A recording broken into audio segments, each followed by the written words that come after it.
C111 सहमत है। चारों ने फिर भी एक ही कार ली। इस बार रास्ते में उनकी बस 3 बार छूट गई। अब कोई चारा नहीं था। जियांग शिन्यू बड़बड़ाया, अमीर बनने की चाहत में पहले सड़कें बनवानी पड़ती हैं। संयोगवश ताओ जुनचेंग ने ये सुना। सचिव जियांग सही कह रहे हैं, हमें पहले सड़कें बनानी ही होंगी। मैं इस पर एक रिपोर्ट जरूर बनाऊंगा। उन 6 लोगों को नगर सरकार तक पहुंचने में 2 घंटे से अधिक का समय लगा। निर्देशक सन और लू बेंगुआंग दोनों पर मिट्टी के धब्बे लगे हुए थे। नेताओं से इस तरह मिलना अच्छा नहीं होता, लेकिन अब उन्हें इसकी परवाह नहीं थी। उन्होंने बस थोड़ी बहुत सफाई की और तीनों नेता महापौर के कार्यालय चले गए। सेक्रेटरी लू, अब सब ठीक है। आपकी पीठ पर मिट्टी के धब्बे हैं, क्या मैं उन्हें आपके लिए पोंछ दूं? लू बेगुआंग ने मुस्कुराते हुए सिर हिलाया। धन्यवाद सचिव जियांग। मुझे इस तरह की सड़कें सबसे ज्यादा नापसंद हैं। जियांग शिन्यू ने गौर किया कि सचिव लू को साफ सफाई का जुनून है और उनमें थोड़ी सी ओसीडी असामान्य हृदय रोग भी है। गाड़ी में तौलिए हैं, मैं आपके लिए एक ले आता हूँ, सचिव काओ ने कहा। सफाई करने के बाद वे तीनों दरवाजे के बाहर इंतजार करने लगे। काफी समय से कोई खबर नहीं मिली थी, इसलिए उम्मीद की किरण जगी थी। सेक्रेटरी जियांग, क्या आप रूसी भाषा समझ सकते हैं? मेरे दादाजी ने मुझे बचपन में सिखाया था। मैं समझ तो सकती हूँ, लेकिन बोल नहीं सकती। हाँ, सचिव जियांग बहुत ही विनम्र हैं। अगर आप समझ सकते हैं, तो आप बोल भी सकते हैं। जियांग शिन्यू ने बहस नहीं की। वह बोल सकती थी, लेकिन उसके शिक्षक ने एक बार टिप्पणी की थी कि वह अभी भी बच्चे की तुतलाहट वाली अवस्था में है। महापौर के सचिव ने उन्हें कार्यालय में पानी पीने के लिए आमंत्रित किया। महापौर के सचिव बहुत व्यस्त थे। तीनों लड़कियां उन्हें परेशान करने में शर्म महसूस कर रही थी, इसलिए उन्होंने एक एक अखबार ले लिया। दोपहर तक भी वे तीनों दफ्तर से बाहर नहीं निकले थे। चलिए, मैं आप तीनों को खाना खिलाने ले चलता हूँ, मेयर के सचिव ने चश्मा ठीक करते हुए मुस्कुराते हुए कहा। सचिव झांग, क्या हमें नेताओं का इंतजार करना चाहिए? अगर वे बाद में हमें ढूंढ न पाए तो यह अच्छा नहीं होगा। ठीक है। इतना कहकर वह फिर से काम में जुट गया। पिछला निमंत्रण महज एक शिष्टाचारवश दिया गया निवेदन था, लेकिन 12 साल की उम्र में सचिव झांग एक बार बाहर गए थे। दोपहर 1 बजे आखिरकार महापौर कार्यालय का दरवाजा खुला। सचिव झांग आगे बढ़े और बोले, मेयर क्यूई, मैंने कैंटीन को तैयारी करने के लिए सूचित कर दिया है। कृपया जाकर अपना भोजन कर लें। ठीक है, चलो साथ में दोपहर का भोजन करते हैं। सचिव झांग को पता था कि महापौर क्यूई बहुत खुश थे। इसका मतलब सफलता थी। 8 लोग कैफेटेरिया में गए और अंदर जल्दी से खाना तैयार किया गया। 3 आटे से बने लीक और सूखी पत्ता गोभी के साथ वेजिटेबल बंस और अंडे का सूप। उन्होंने भोजन के दौरान काम के बारे में बात नहीं की, इसलिए भोजन करने के बाद चारों नेता वापस कार्यालय चले गए। जियांग शिन्यू 10 अखबार पढ़ चुकी थी। दोपहर के भोजन के बाद उसे थोड़ी नींद आ रही थी, लेकिन इस स्थिति में वह सो नहीं सकती थी और उसे खुद को जगाए रखने के लिए मजबूर होना पड़ा। सचिव जियांग, आप अंदर जाकर थोड़ी देर आराम कर सकते हैं। धन्यवाद सचिव झांग, लेकिन इसकी कोई आवश्यकता नहीं है। मैं बस जाकर अपना चेहरा धो लेता हूँ। ठंडे पानी से चेहरा धोने के बाद उसे काफी ताजगी महसूस हुई। इसी समय लू बेंगुआन भी बाहर आ गया। उसने एक सिगरेट निकाली और किनारे पर बैठकर कश लगाने लगा। सेक्रेटरी जियांग, क्या आप भी रूस जाएंगे? अगर ऊपर से कोई व्यवस्था हुई तो मैं जाऊंगा। ये काफी थकाने वाला होना चाहिए। हाँ, लेकिन बाहरी दुनिया को देखना अच्छा लगता है। ऐसा मौका मुझे अपने दम पर कभी नहीं मिलता। तुम सचमुच दूसरों से अलग हो। अगर वह ऐसी होती, तो शायद मेरा परिवार खुशहाल होता। हम सब एक जैसे हैं, बस मैं दूसरों से ज्यादा साहसी हूँ। सचिव लू, चलिए अंदर चलते हैं, कहीं ऐसा न हो कि नेता हमें ढूंढ न पाए। दोपहर 3 बजे जियांग शिन्यू और लू बेगुआन को महापौर के कार्यालय में बुलाया गया। क्या आप सचिव जियांग हैं? क्या आप रूसी समझ सकते हैं? हाँ, मैं सरल बातचीत समझ सकता हूँ। ठीक है, आप आज शहर में ही रुकें और कल आवेदन जमा करने के लिए प्रांतीय शहर जाएं। क्या आप ये स्वयं कर सकते हैं? हाँ, इसका मतलब है कि मुझे अकेले ही प्रांतीय शहर जाना होगा। क्या मुझे सचमुच ऐसा अवसर मिलेगा? ठीक है, तुम दोनों वापस जाओ और तैयारी करो। वे चारों एक साथ बाहर आए। सेक्रेटरी जियांग, क्या आपको कोई असुविधा है? कियान जून ने उनके चेहरे पर थोड़ी परेशानी देखकर पूछा। श्री कियान, क्या मैं कल वापस आ सकती हूँ? मैं घर जाकर कुछ कपड़े पैक करना चाहती हूँ। कियान जून ने एक पल सोचा। ठीक है, मैं तुम्हें सुबह ले आऊंगा। फिर वह मुड़ा और महापौर के कार्यालय के दरवाजे पर दस्तक दी। जियांग शिन्यू को मन ही मन थोड़ा अपराध बोध हुआ। उसे लगा कि शायद उसने फैक्ट्री निदेशक के लिए परेशानी खड़ी कर दी हो। कियान जून के बाहर आने के बाद उसने जियांग शिन्यू की ओर इशारा करते हुए कहा, महापौर ने सहमति दे दी है कि आप कल काउंटी से सीधे ट्रेन ले सकते हैं। चारों की कार में बैठने के बाद सन बाओशिंग ने फिर से अपनी बातूनी शैली शुरू कर दी। जियांग शिन्यू ने कार की खिड़की से बाहर देखा और सड़क किनारे काम कर रहे किसानों को देखा। यह बारिश वाकई सही समय पर हुई। क्या सचिव जियांग को भी इसकी परवाह है? निर्देशक सन, मैं तो बस एक किसान हूँ। एक सुंदर और मासूम बच्ची के मामले में ये हमेशा थोड़ा भ्रामक होता है। वापसी का रास्ता जाने के रास्ते से कहीं अधिक सुगम था। पूरे दिन धूप पड़ने के बाद सड़क अभी भी फिसलन भरी थी, लेकिन इससे अब और देरी नहीं हुई। चलिए पहले ट्रेन स्टेशन जाकर टिकट बुक करवा लेते हैं। देखते हैं ट्रेन कब रवाना होती है। सचिव जियांग, क्या आप अकेले ही सब कुछ संभाल सकते हैं? निर्देशक सन, चिंता करने की कोई जरूरत नहीं है, मैं ठीक रहूंगा। क्या हम बेंगुआन को भी अपने साथ चलने दें? डायरेक्टर सन, घर पर ज्यादा काम होगा। बेहतर होगा कि सेक्रेटरी लू को यहीं छोड़ दिया जाए। हाँ हाँ हाँ, बेंगुआन, देखो सचिव जियांग तुम्हें पसंद नहीं करते हैं ना? लू बेगुआंग ने सन बाओशिंग को घूर कर देखा। ये बेबाक आदमी कुछ भी कहने की हिम्मत कैसे करता है? कियान जून ने भी उसकी ओर भौहें चढ़ाते हुए कहा, डायरेक्टर सन, सेक्रेटरी जियांग अभी जवान लड़की है। कुछ मजाक करना उचित नहीं है। ठीक है, ठीक है, मेरी गलती है। सचिव जियांग, कृपया बुरा न माने। मुझे कोई आपत्ति नहीं है। ट्रेन के टिकट लू बेगुआंग ने खरीदे थे। ये सुबह 9 बजे की ट्रेन थी। कपड़ा कारखाने में वापसी कार्य दिवस के समाप्त होने के ठीक समय पर हुई। कियान जून ने सन बाओशिंग को रात के खाने पर आमंत्रित किया, लेकिन उसने मना कर दिया। मैं खाना नहीं खाऊंगा। मुझे पैसे बचाने की जरूरत है क्योंकि ऐसा लग रहा है कि मेयर ने निजी खरीदारी की अनुमति देने का सुझाव दिया है।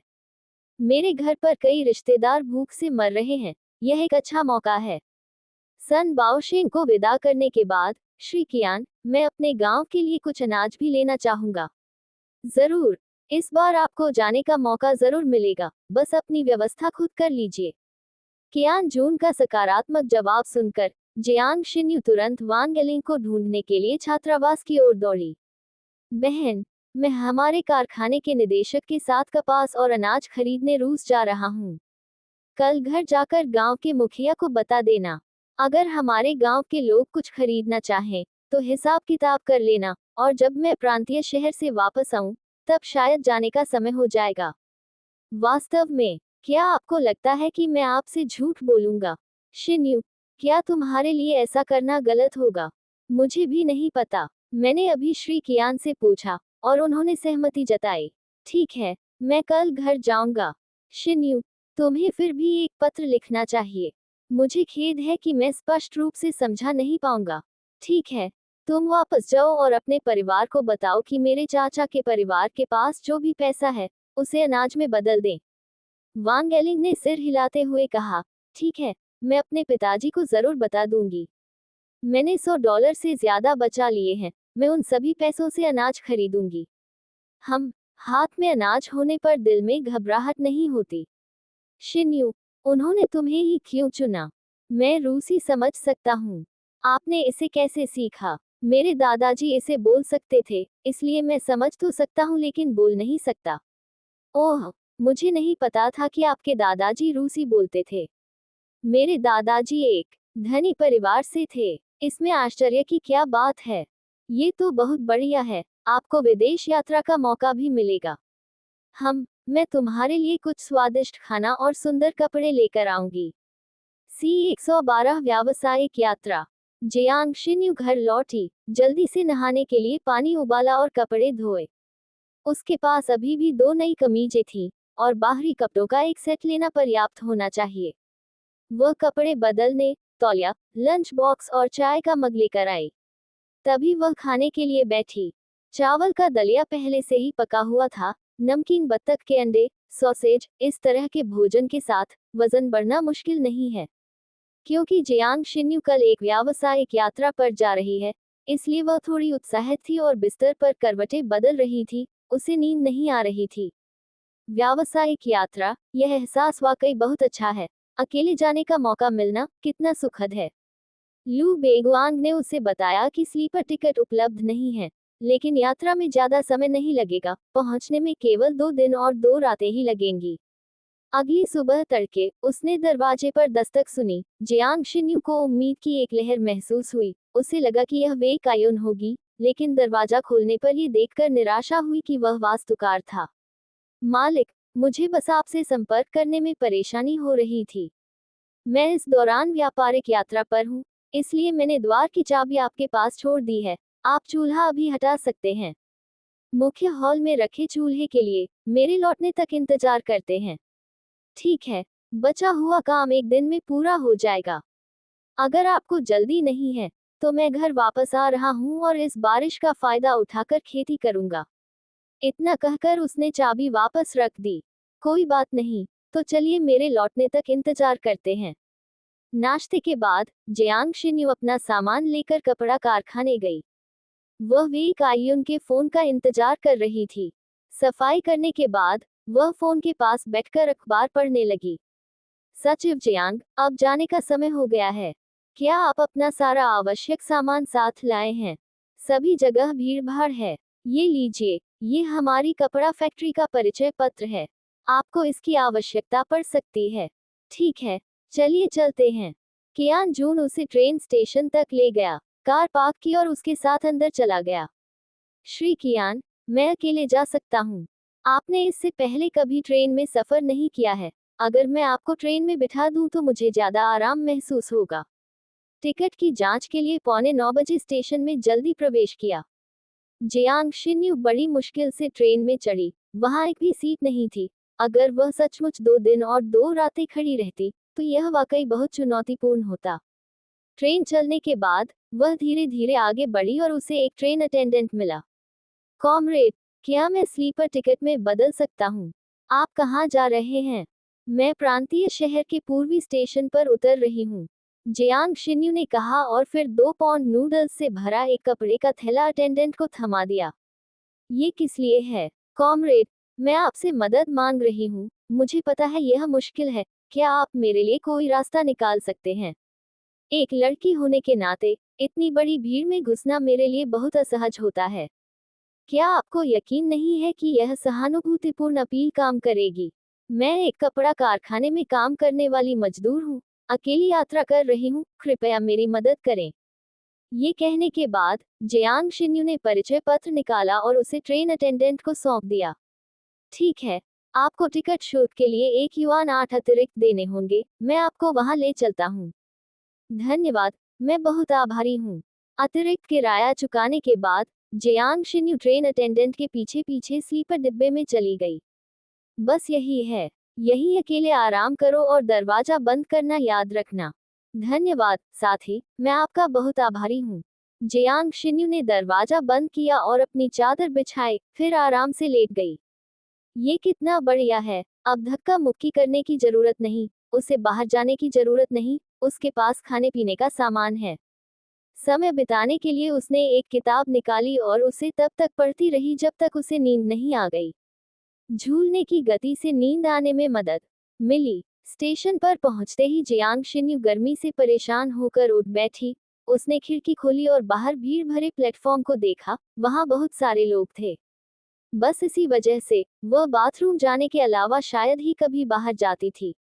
स्टेशन पहुंचने का समय लगभग हो चुका था, इसलिए जियांग शिन्यू ने अपना सामान पैक किया और फिर ट्रेन के दरवाजे पर उतरने का इंतजार करने लगी। काफी रात हो चुकी है, उसे अभी भी होटल में रुकना है। उम्मीद है कल वह सारा काम खत्म करके रात को लौट आएगी। कई लोग जहाज से उतर रहे थे। जियांग शिन्यू को उतरने में 10 मिनट लगे। भीड़ के साथ रेलवे स्टेशन से बाहर निकलते हुए, चारों ओर देखते हुए, उसने होटल का साइन बोर्ड देखा और जल्दी से उसकी ओर चली गई। कमरा बुक करने के लिए परिचय पत्र और परिवार पंजीकरण पत्र निकाला। आखिरकार पहुंच गए। जमीन पर पैर रखकर आत्मविश्वास महसूस कर रहे हैं। मैंने 2 थर्मस फ्लास्क किराए पर लिए और ताजगी भरे स्नान का आनंद लिया। मैंने कपड़े अच्छे से धोकर एक तरफ टांग दिए हैं, वे सूख जाएंगे। कल वह व्यापार के सिलसिले में जा रही है, इसलिए कमरा वापस करने का उसका कोई इरादा नहीं है। उसे बस डर है कि काम एक दिन में पूरा नहीं हो पाएगा। वह सरकारी परिसर से परिचित है, क्योंकि वह पहले भी यहाँ घूम चुकी है। सुबह उसने बाजरे का दलिया और उबले हुए बन खाए, फिर परिसर में गए। सब कुछ बहुत सुचारू रूप से चला। उपराज्यपाल से मिले और उनके काम की रिपोर्ट दी। दरअसल उन्हें फोन पर हुई बातचीत से पहले ही पता चल गया था। उपराज्यपाल विशेष रूप से सज्जन व्यक्ति हैं। काले फ्रेम का चश्मा पहने हुए हैं। उनकी उम्र लगभग 40 वर्ष है और वे बिना किसी दिखावे के गर्मजोशी से बात करते हैं। उन्होंने अचानक रूसी में एक लंबा वाक्य बोला। जियांग शिन्यू ने चीनी भाषा में मुस्कुराते हुए कहा, गवर्नर वू, मैं आपके लिए इसका चीनी में अनुवाद कर देता हूँ। हाँ, बुरा नहीं है। सुश्री जियांग की रूसी भाषा की दक्षता कम नहीं है। कृपया मेरे सवालों के जवाब रूसी में दें। राज्यपाल वू के सवालों का जवाब देते समय जियांग शिन्यू हकलाने लगी। हाँ, सच में सुन तो सकता हूँ लेकिन बोल नहीं सकता।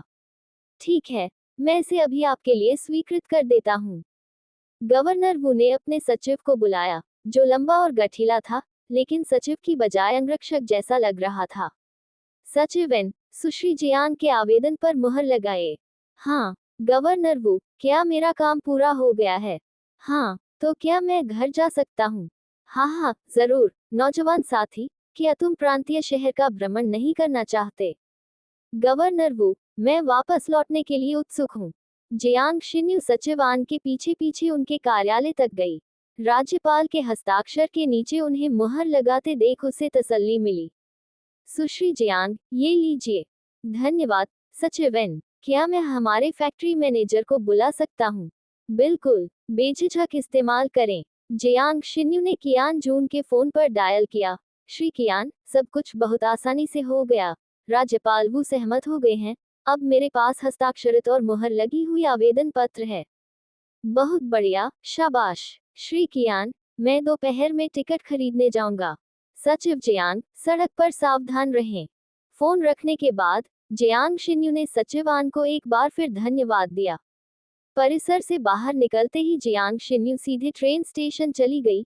ये स्लीपर टिकट आज रात 10 बजे की है। बहुत खुश हूँ, अब और परेशान होने की जरूरत नहीं। जियांग शिन्यू ने होंठ चटकाए। इस समय तो उसे आज कमरे के किराए के लिए 3 पैसे भी देने पड़ेंगे। वह और कहाँ ठहरेगी? प्रतीक्षा कक्ष। रहने दो, बहुत असुविधाजनक है।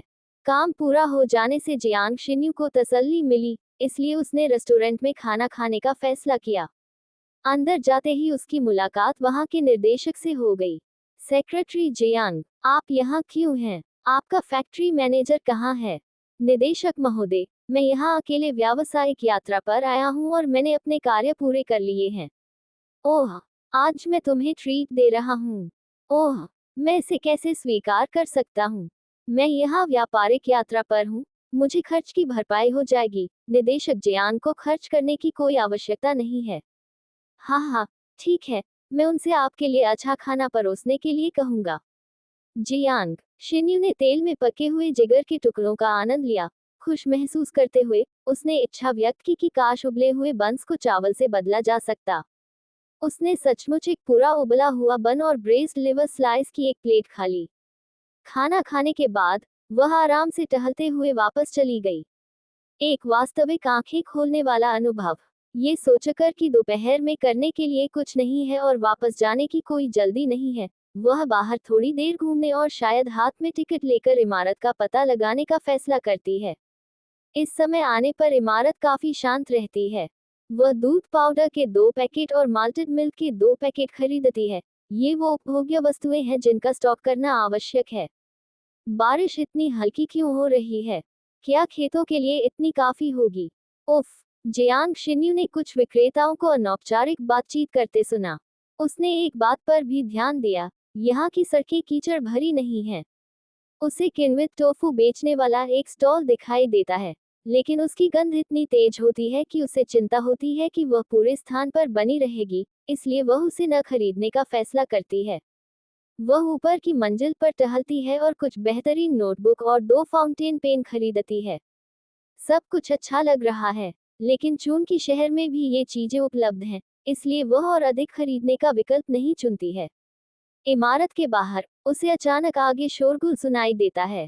उसके पैर उसके दिल की बात को झुठलाते हुए भीड़ के पीछे पीछे घटनास्थल की ओर चल पड़े।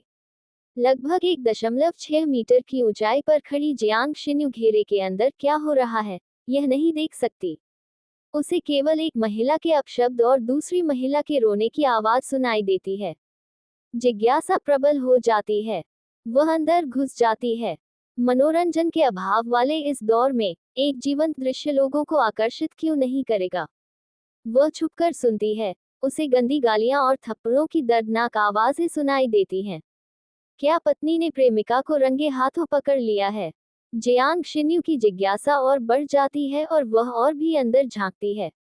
आखिरकार उसे अंदर 2 औरतें दिखाई देती हैं। एक दूसरी पर हमला कर रही है, जो जमीन पर बैठी रो रही है और उसके कपड़े फटे हुए हैं। सब लोग इस बेशर्म औरत को देखो। क्या तुम सच में किसी मर्द के लिए इतनी बेताब हो? विस्फोटक शक्ति से भरी वह औरत जमीन पर पड़ी औरत के कपड़े फाड़ने लगती है। नहीं, छोड़ दो। जमीन पर पड़ी रोती हुई महिला को अपने सिर और चेहरे की जरा भी परवाह नहीं थी। अपने कपड़ों को कसकर पकड़े हुए, उसे डर है कि वे सचमुच फट जाएंगे। जियांग शिन्यू लड़की का चेहरा देखकर चौंक जाती है। क्या ये सचिव टोंग नहीं है? जियांग शिन्यू को उस पर थोड़ी दया आती है और वह सोचती है कि भले ही उसका चरित्र अच्छा न हो, फिर भी वह एक लड़की है। अगर उसे सबके सामने निर्वस्त्र कर दिया जाए, तो एक लड़की इसे कैसे सहन कर पाएगी। वह भीड़ के बीच से दौड़ती हुई जाती है और एक बुजुर्ग महिला को रोककर पूछती है, माफ कीजिए, पुलिस स्टेशन कहाँ है? बस आगे जाकर बाईं ओर मुड़ें और सीधे चलते रहें, आपको ये दिख जाएगा। जियांग शिन्यू धन्यवाद कहकर भाग जाती है। उम्मीद करती है कि सचिव टोंग स्थिति को संभाल लेंगे। पुलिस स्टेशन पहुंचकर हांफते हुए जियांग शिन्यू ने बाहर की स्थिति के बारे में बताया। 2 अधिकारी तुरंत बाहर भागे और जियांग शिन्यू का अब उस हंगामे को देखने का मन नहीं रहा। सचिव टोंग के लिए इस तरह का अंजाम होना स्वाभाविक है, क्योंकि उन्हें अच्छी तरह पता था कि उस व्यक्ति का परिवार है और फिर भी उन्होंने हस्तक्षेप करने का फैसला किया। ये वास्तव में उनके चरित्र का मामला है। फिर भी वह एक महिला हैं।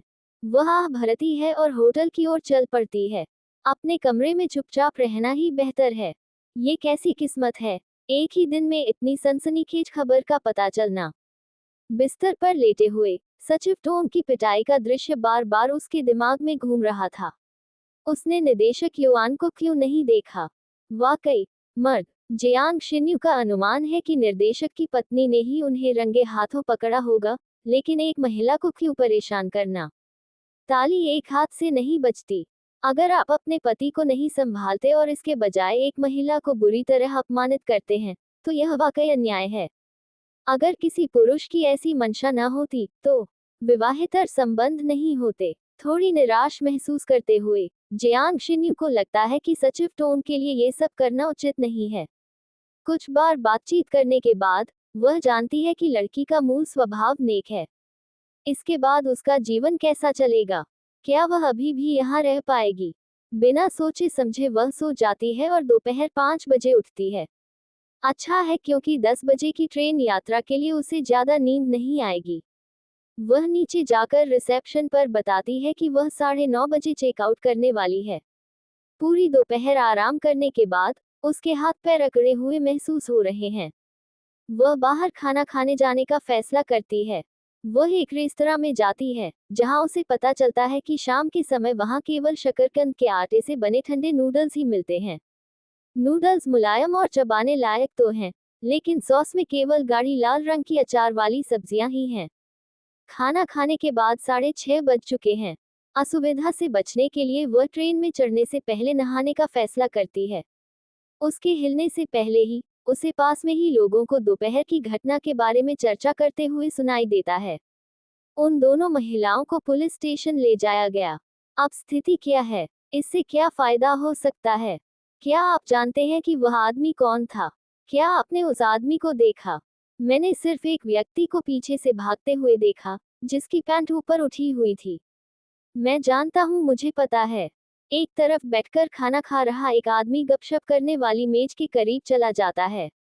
आज दोपहर मैं पुलिस स्टेशन के पास से गुजर रहा था, तभी मुझे अंदर एक महिला के रोने की आवाज सुनाई दी।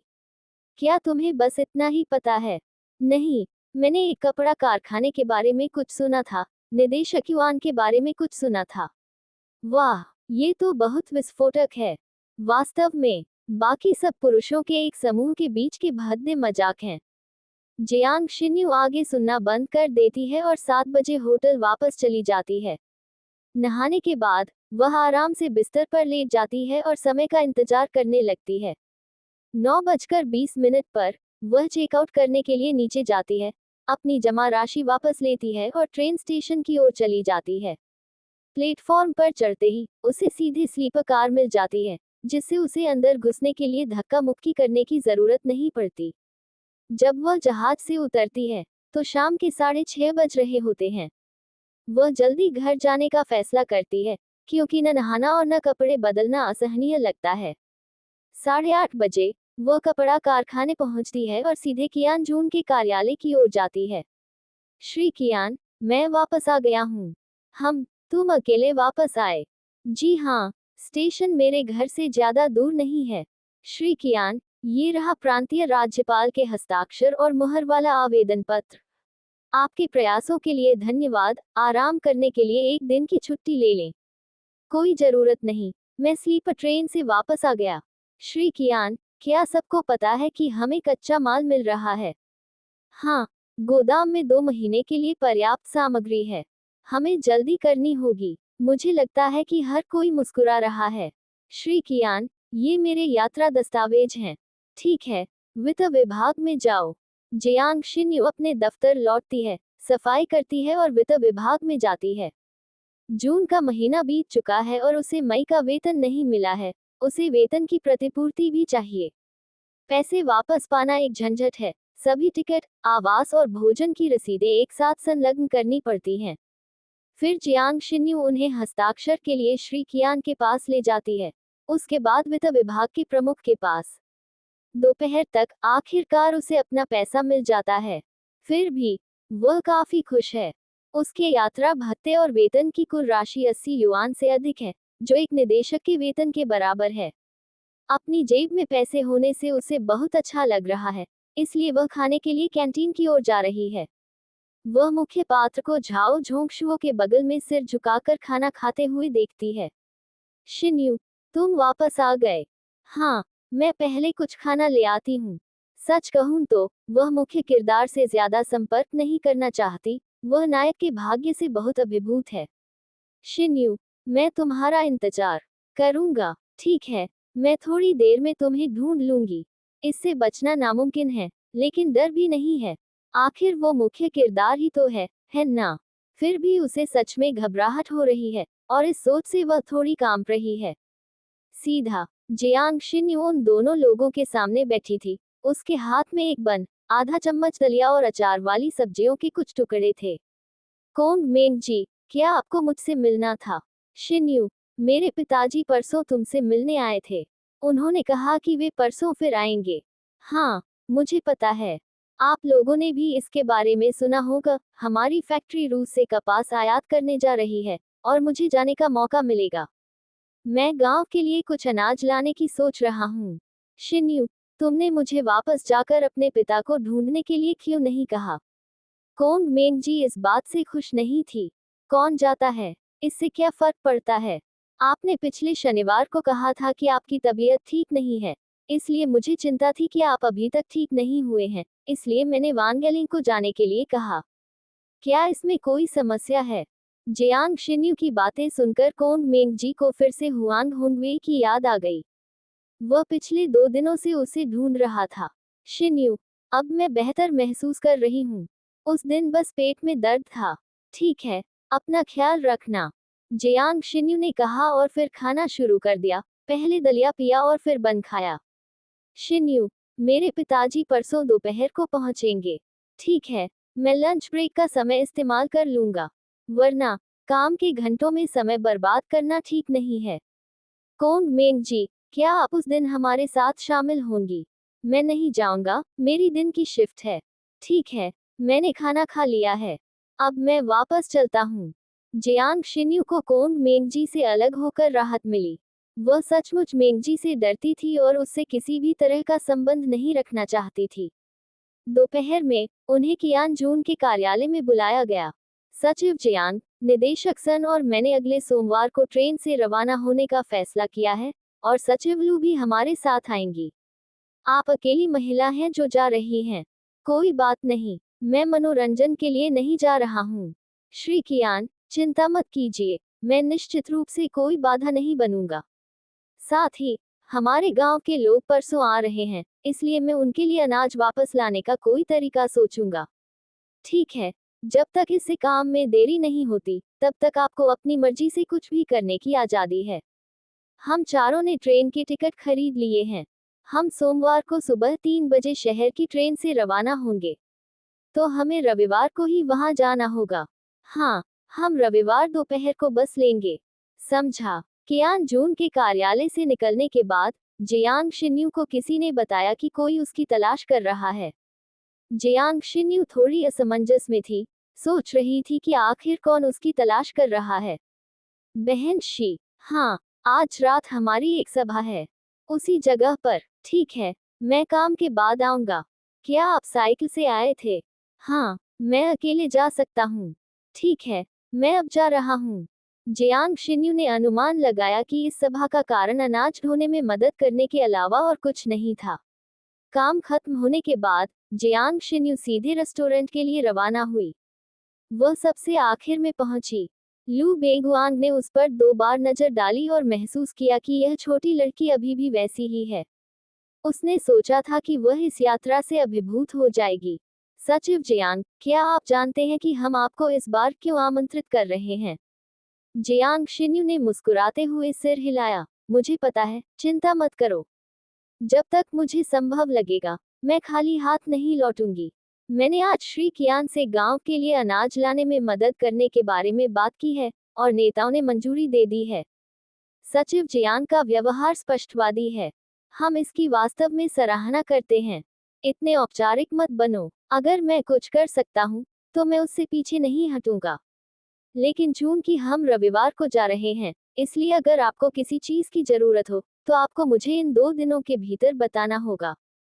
ठीक है, सचिव शी इसे कल दोपहर आपको पहुंचा देंगी।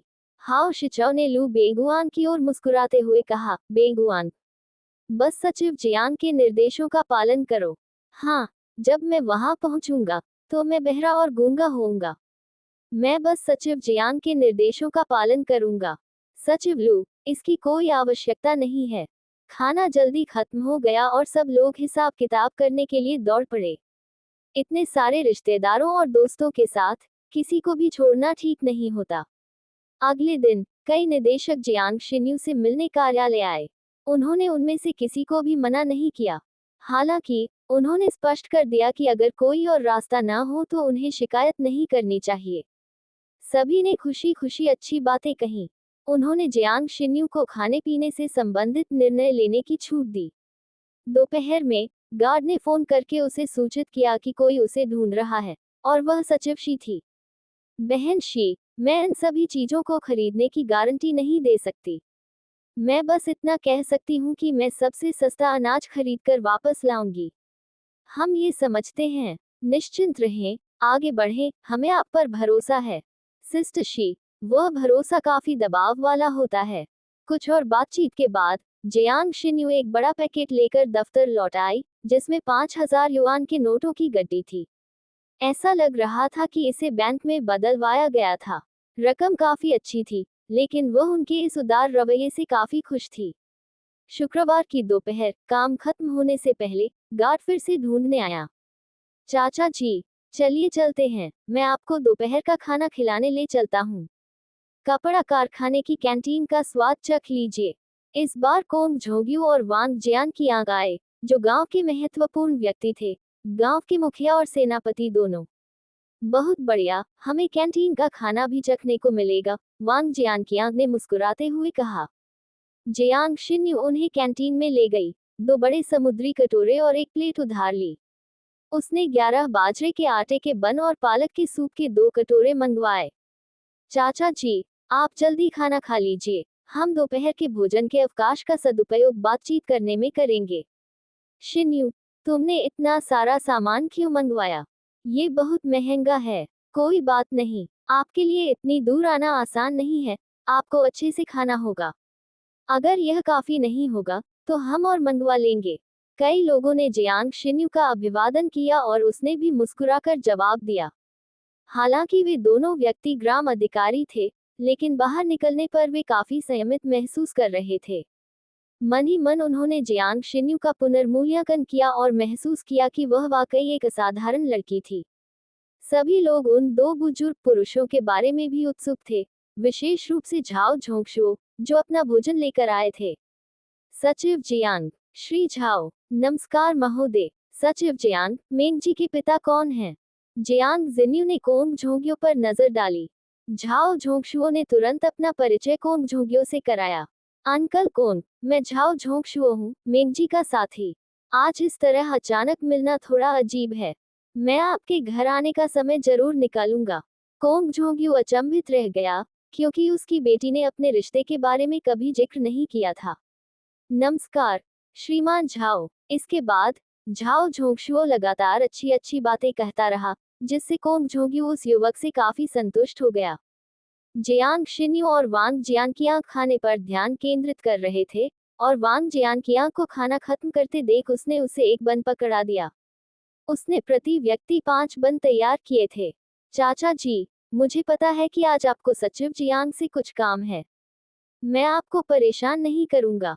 झाओ झोंगशुओ को आखिरकार एहसास हुआ कि उसने उनके खाने में देरी कर दी है और शर्मिंदा होकर अलविदा कहकर चला गया। वांग जियानकियांग ने केवल 3 बन खाए और खाना बंद कर दिया। चाचा जी, मैं 10 और खरीद लूंगा। आप मेरी चाची और भाई शियाओ लोंग के लिए 5 वापस ले जाए, ताकि वे भी चख सकें। शिन्यू, 2 बंस ही काफी हैं।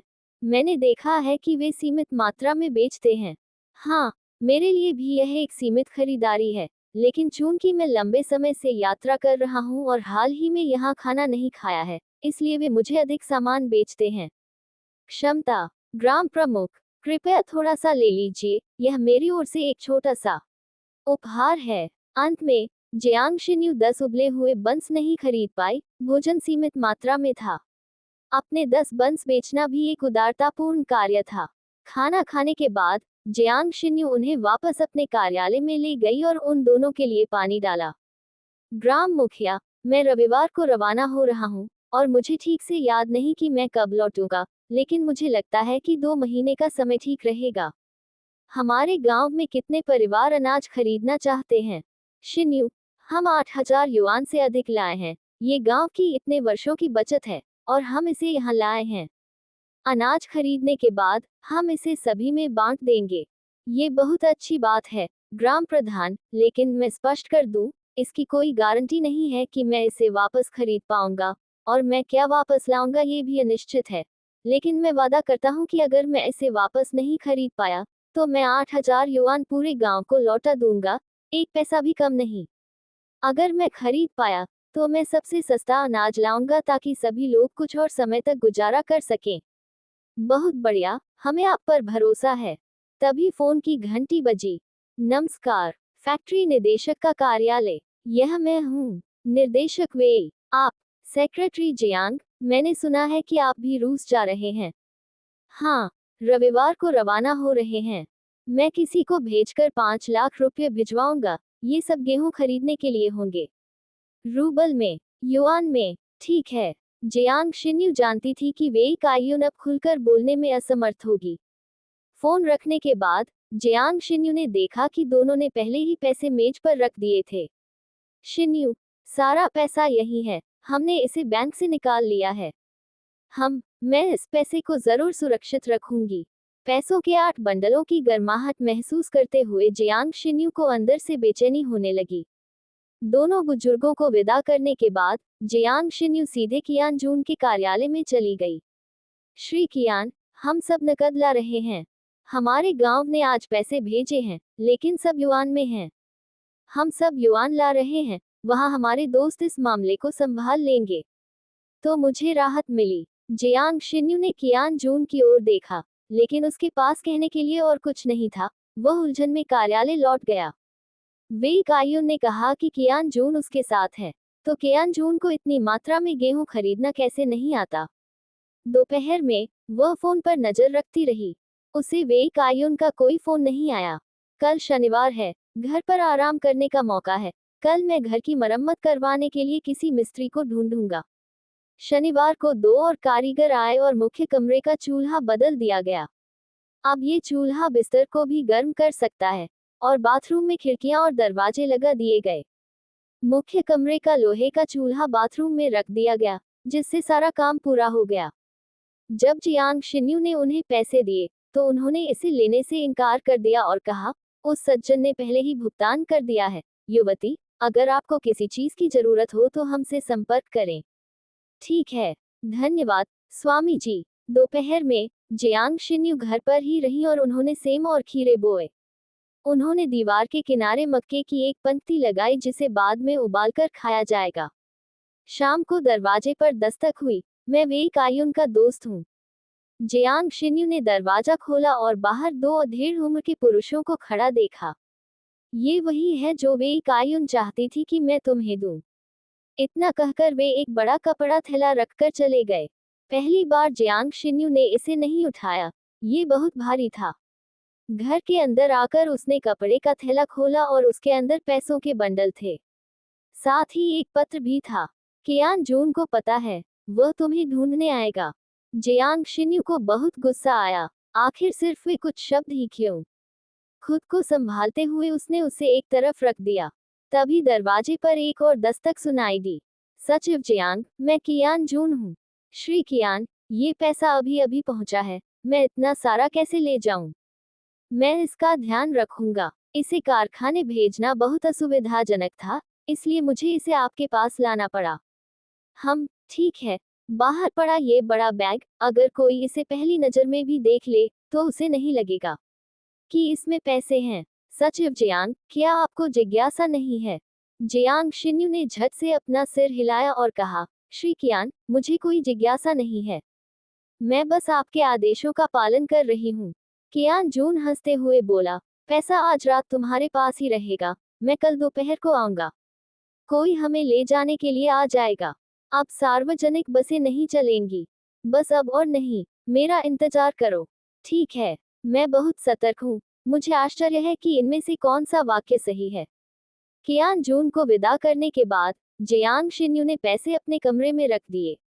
उसने सोचा कि उसके कमरे में लगभग 10 टन सामान आ सकता है, लेकिन फिर भी उसने उसे पैक करने की हिम्मत नहीं की। खुले में ले जाना ही बेहतर समझा।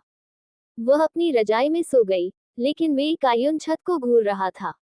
नेतृत्व से मुलाकात के बाद उसे राजनीति में आने की अपनी इच्छा व्यक्त करने का मौका भी नहीं मिला था, और उच्च अधिकारियों ने उसे प्रांतीय कपड़ा कारखाने में निदेशक के रूप में रिपोर्ट करने के लिए कहा था। युआन शिन्यून की स्थिति के बारे में जानने के बाद वेई कायुन को ये समझ नहीं आ रहा था कि उसे उस लड़की को धन्यवाद देना चाहिए या नहीं जिसने उसकी शिकायत की थी। अगर इसकी सूचना न दी गई होती, तो शायद युआन शिन्यून अभी भी कपड़ा कारखाने के निदेशक होते, लेकिन इस घटना के बाद वह अब निदेशक नहीं रह सकते, उन्हें इसके बजाय उस पद पर नियुक्त कर दिया गया है। दूसरों की नज़र में ये पदोन्नति है, लेकिन वास्तव में वह ऐसा नहीं चाहता था। अपनी पत्नी की कपड़ा कारखाने को छोड़ने की सलाह को याद करते हुए उन्होंने न केवल कारखाना नहीं छोड़ा है, बल्कि वे उसमें और भी गहराई से जम गए हैं। उन्हें कल प्रांत में रिपोर्ट करने जाना है और वे अपनी पत्नी से नहीं मिल पाएंगे। वाकई बहुत दुख की बात है। अब भी काफी हैरान हूँ, मुझे उम्मीद नहीं थी कि वह रूसी जानती होगी। कियान जून ने आज दोपहर उन दोनों का जिस तरह से इस्तेमाल किया, उससे वह नाखुश था, लेकिन उसके पास कोई विकल्प नहीं था। उच्च अधिकारियों ने ऐसा करने की मांग की थी, उसे अपनी इच्छा के विरुद्ध ऐसा करने के लिए मजबूर किया गया था। इस यात्रा में कोई समस्या नहीं होनी चाहिए। उम्मीद है, ये नासमझ लड़की इसमें दखल नहीं देगी। रविवार को जियांग शिन्यू ने घर पर आराम किया, दोपहर का भोजन किया और फिर कियान जून का इंतजार किया। जियांग शिन्यू मन ही मन सोच रही थी कि वे लोग एक बड़े ट्रक में आए थे, उन्हें कितना पैसा ले जाना होगा, कितना असुविधाजनक है। भविष्य में तो ये काम बस कुछ बटन दबाने से हो जाएगा। जियांग शिन्यू सिर्फ एक बैग लेकर आई थी। सेक्रेटरी जियांग, कृपया ड्राइवर के केबिन में बैठ जाए। जियांग शिन्यू ने तुरंत बात मान ली, यात्री सीट पर चढ़ गई और मजबूती से बैठ गई। बाकी तीनों सीधे पीछे वाले डिब्बे में चले गए। दोपहर 2 बजे वे शहर के रेलवे स्टेशन पर पहुंचे। रेलवे ब्यूरो ने उनके लिए 4 बिस्तरों वाला एक प्रतीक्षा कक्ष तैयार करवाया था। इतने पैसे होने के कारण छोटी मोटी बातों पर ध्यान देने का समय नहीं था। परेशानी से बचना ही उनकी प्राथमिकता थी, इसलिए उन्हें ऐसा करना पड़ा। जियांग शिन्यू ने शर्म हया की परवाह न करते हुए अपने जूते उतार दिए और पालथी मारकर बिस्तर पर बैठ गई। अपने बैग से एक किताब निकाली और पढ़ना शुरू कर दिया। जियांग शिन्यू को इस हालत में देखकर बाकी तीनों भी निश्चिंत हो गए और सब अपने अपने बिस्तर पर लेट गए। कमरा शांत था, तीनों ने अपनी आंखें बंद कर ली। जियांग शिन्यू को कमान संभालनी पड़ी और निगरानी रखनी पड़ी। लू बेगुआंग रात का खाना लेकर आए, जिसमें भुट्टे की रोटी, अचार वाली सब्जियां और मिश्रित पालक शामिल थे। सचिव जियांग, आप बिल्कुल भी घबराए हुए नहीं लग रहे हैं। निर्देशक सन, आप तीनों के यहाँ होने पर मुझे घबराने की क्या जरूरत है? हाँ हाँ, अगर कोई डकैती होती है तो वैसे भी किसी को पता नहीं चलेगा। मेरी कोई वफादारी नहीं होगी और मैं सबसे पहले भाग जाऊंगा। हाँ हाँ हाँ हाँ, तो तुम पहले दौड़ो। जियांग शिन्यू के इस जवाब पर तीनों हंस पड़े। सच में, एक युवा लड़की क्या कर सकती है? उसका एकमात्र फायदा रूसी भाषा का ज्ञान है। सफलता। सुबह के 3 बजे वे चारों ट्रेन में चढ़े और तब भी एक ही कमरे में बैठे हुए थे। ट्रेन में हर चीज को सहना पड़ा। जियांग शिन्यू को वाकई बहुत असहज महसूस हो रहा था, लेकिन सुरक्षा के लिहाज से उसने इसे बर्दाश्त किया। आधे महीने बाद वे सीमा पर पहुंचे। यहाँ का तापमान अभी भी काफी कम था, लेकिन जियांग शिन्यू को अच्छा लगा। कम से कम उन्हें एक घुटन भरी गाड़ी में 4 लोगों के साथ नहीं रहना पड़ा। श्री कियान, क्या हमें लेने के लिए कोई आने वाला है? जियांग शिन्यू ने व्यवस्थाओं के बारे में कभी नहीं पूछा था। नहीं, हम सीधे कार से अपने दोस्त से मिलने जाएंगे। रूस में प्रवेश करने के बाद जियांग शिन्यू सावधानीपूर्वक कियानजून के पीछे पीछे चलने लगी, जबकि अन्य 2 अंगरक्षकों की तरह व्यवहार कर रहे थे। वहां मौजूद कियानजून के दोस्तों ने सीधे तौर पर कई खेत मालिकों से संपर्क किया। कीमत सबसे निचले स्तर पर पहुंच गई थी। जियांग शिन्यू ने मन ही मन हिसाब लगाया कि गेहूं की कीमत मात्र 30 सेंट प्रति किलो थी। 50,000 किलो से कितना गेहूं खरीदा जा सकता था? यानी 1600 किलो, 800 टन, जिसे ले जाने के लिए 32 गाड़ियों की आवश्यकता होगी। उन्हें इतने अधिक भोजन की आवश्यकता क्यों थी? क्या इतनी बड़ी मात्रा में अनाज का परिवहन करना भी जायज था?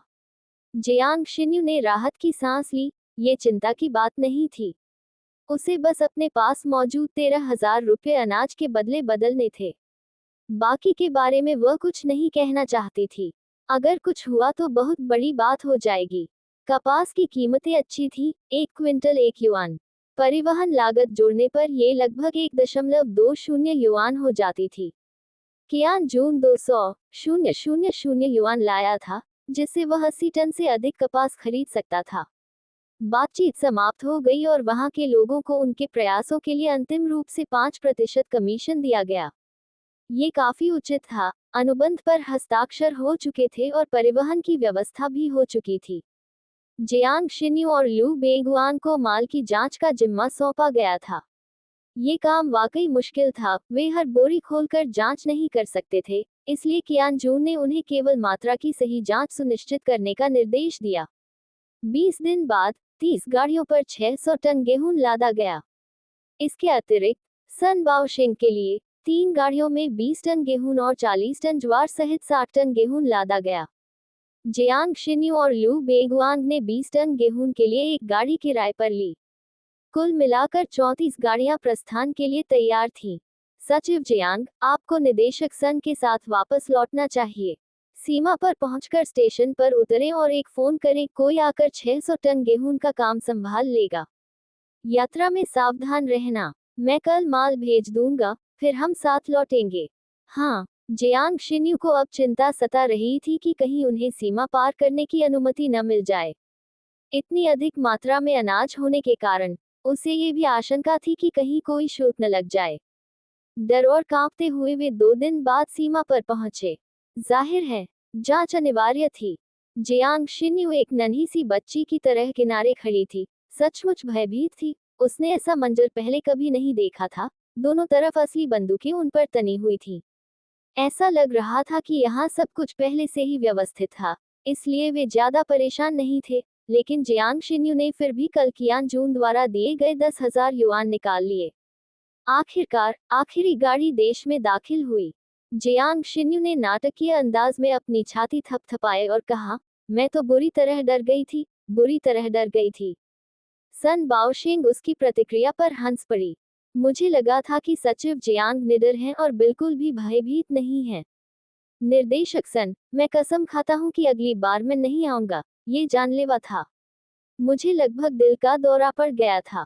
हाँ, मुझे भी डर लग रहा था, लेकिन आपको इतने आत्मविश्वास से पैसे देते हुए देखकर मैं बहुत प्रभावित हुआ। निर्देशक सन, क्या आप मजाक कर रहे हैं? लू बेगुआंग ने जियांग शिन्यू को मजे से देखा और ईमानदारी से इस युवती को काफी दिलचस्प पाया। सचिव जियांग, आपने जो कदम उठाया था, मैं उसे कभी नहीं भूलूंगा। रुको, तुम दोनों को जल्दी से इस स्मृति को मिटा देना चाहिए। वे दोनों खिलखिलाकर हंस पड़े। उनके साथ मजाक करने से जियांग शिन्यू को काफी राहत मिली। निर्देशक सन, हमें स्टेशन पर श्री कियान का इंतजार करना होगा। हमें इन चारों डिब्बों पर कड़ी नजर रखनी होगी ताकि कोई भी उस अनाज को न चुरा ले जिसे हम अपनी जान जोखिम में डालकर लाए हैं।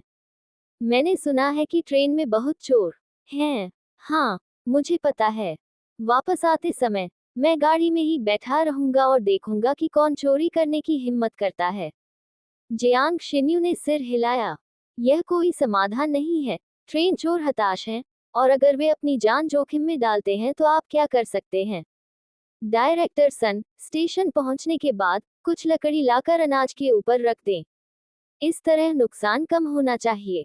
साथ ही फर्नीचर फैक्ट्री को वापस लाई गई लकड़ी की निश्चित रूप से आवश्यकता होगी। यह अच्छा विचार है। चलो करते हैं। मैं बेगुआन को लकड़ी के रेशों पर नजर रखने के लिए यहीं रुकने को कहूंगा, जबकि मैं लकड़ी का ऑर्डर दे देता हूँ। तीनों के बीच तनाव तुरंत समाप्त हो गया। चूंकि अनाज पहले ही सीमा के अंदर पहुंच चुका था, इसलिए सन बाओशिंग उनके लिए कुछ खाना लेने चला गया। जियांग शिन्यू, वापस आने पर हम गेहूं की कीमत कैसे तय करेंगे? मेरा अनुमान है कि यह 50 सेंट होगा, हालांकि मुझे यकीन नहीं है कि नुकसान कितना होगा। हाँ, हमने अभी अभी 10,000 और खर्च कर दिए।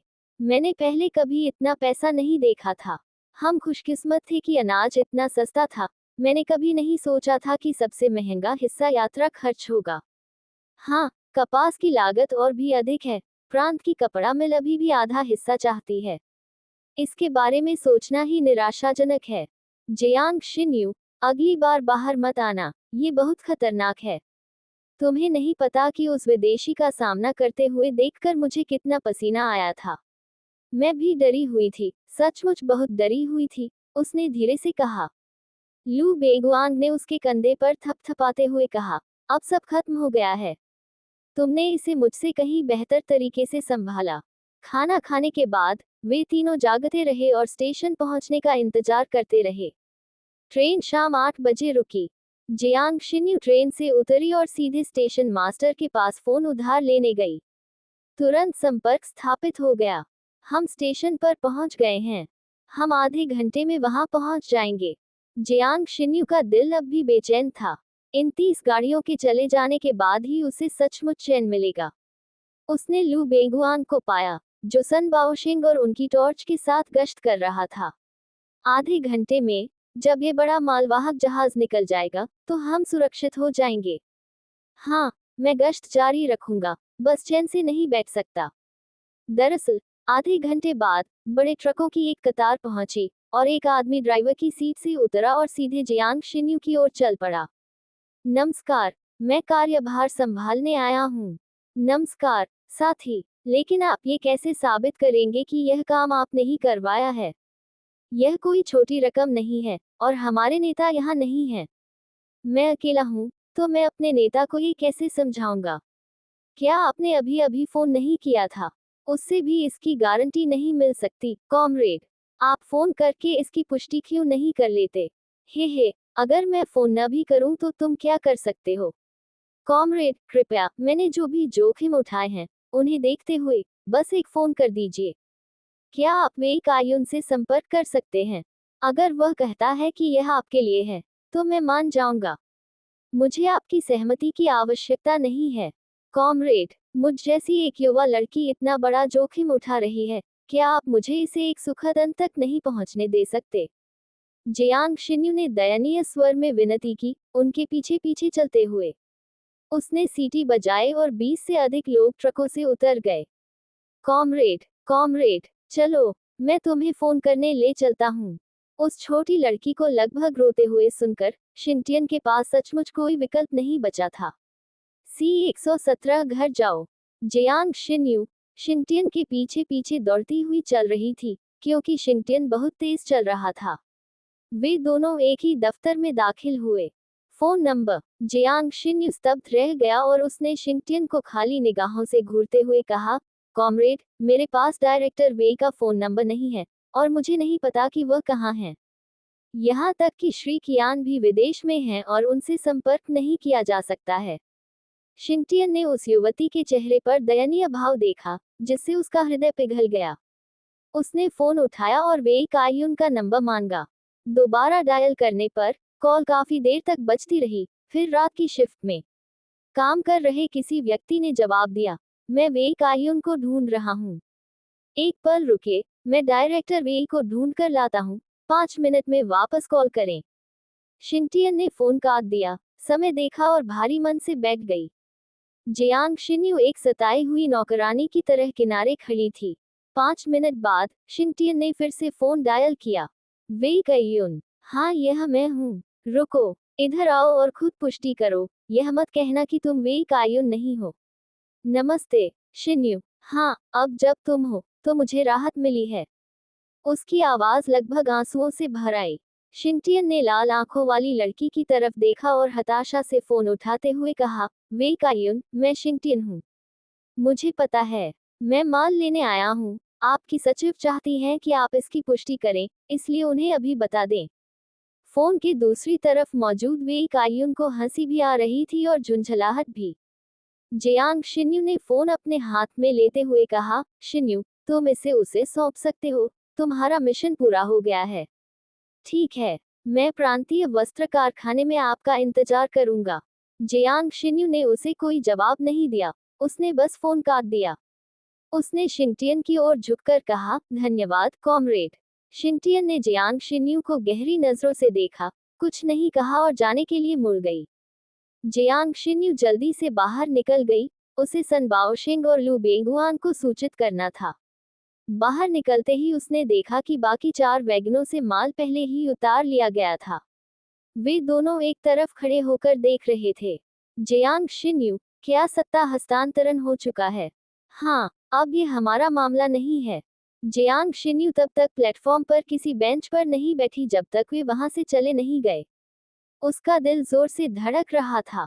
अगर ऐसा दोबारा हुआ तो शायद वह समय से पहले ही बूढ़ी हो जाएगी। जियांग शिन्यू, हमारे लिए यहाँ एक कमरा तैयार है, जाओ और सो जाओ। सुन बाओशेंग ने अपनी बेटी की ही उम्र की उस युवती की थकावट देखकर उस पर काफी दया महसूस की।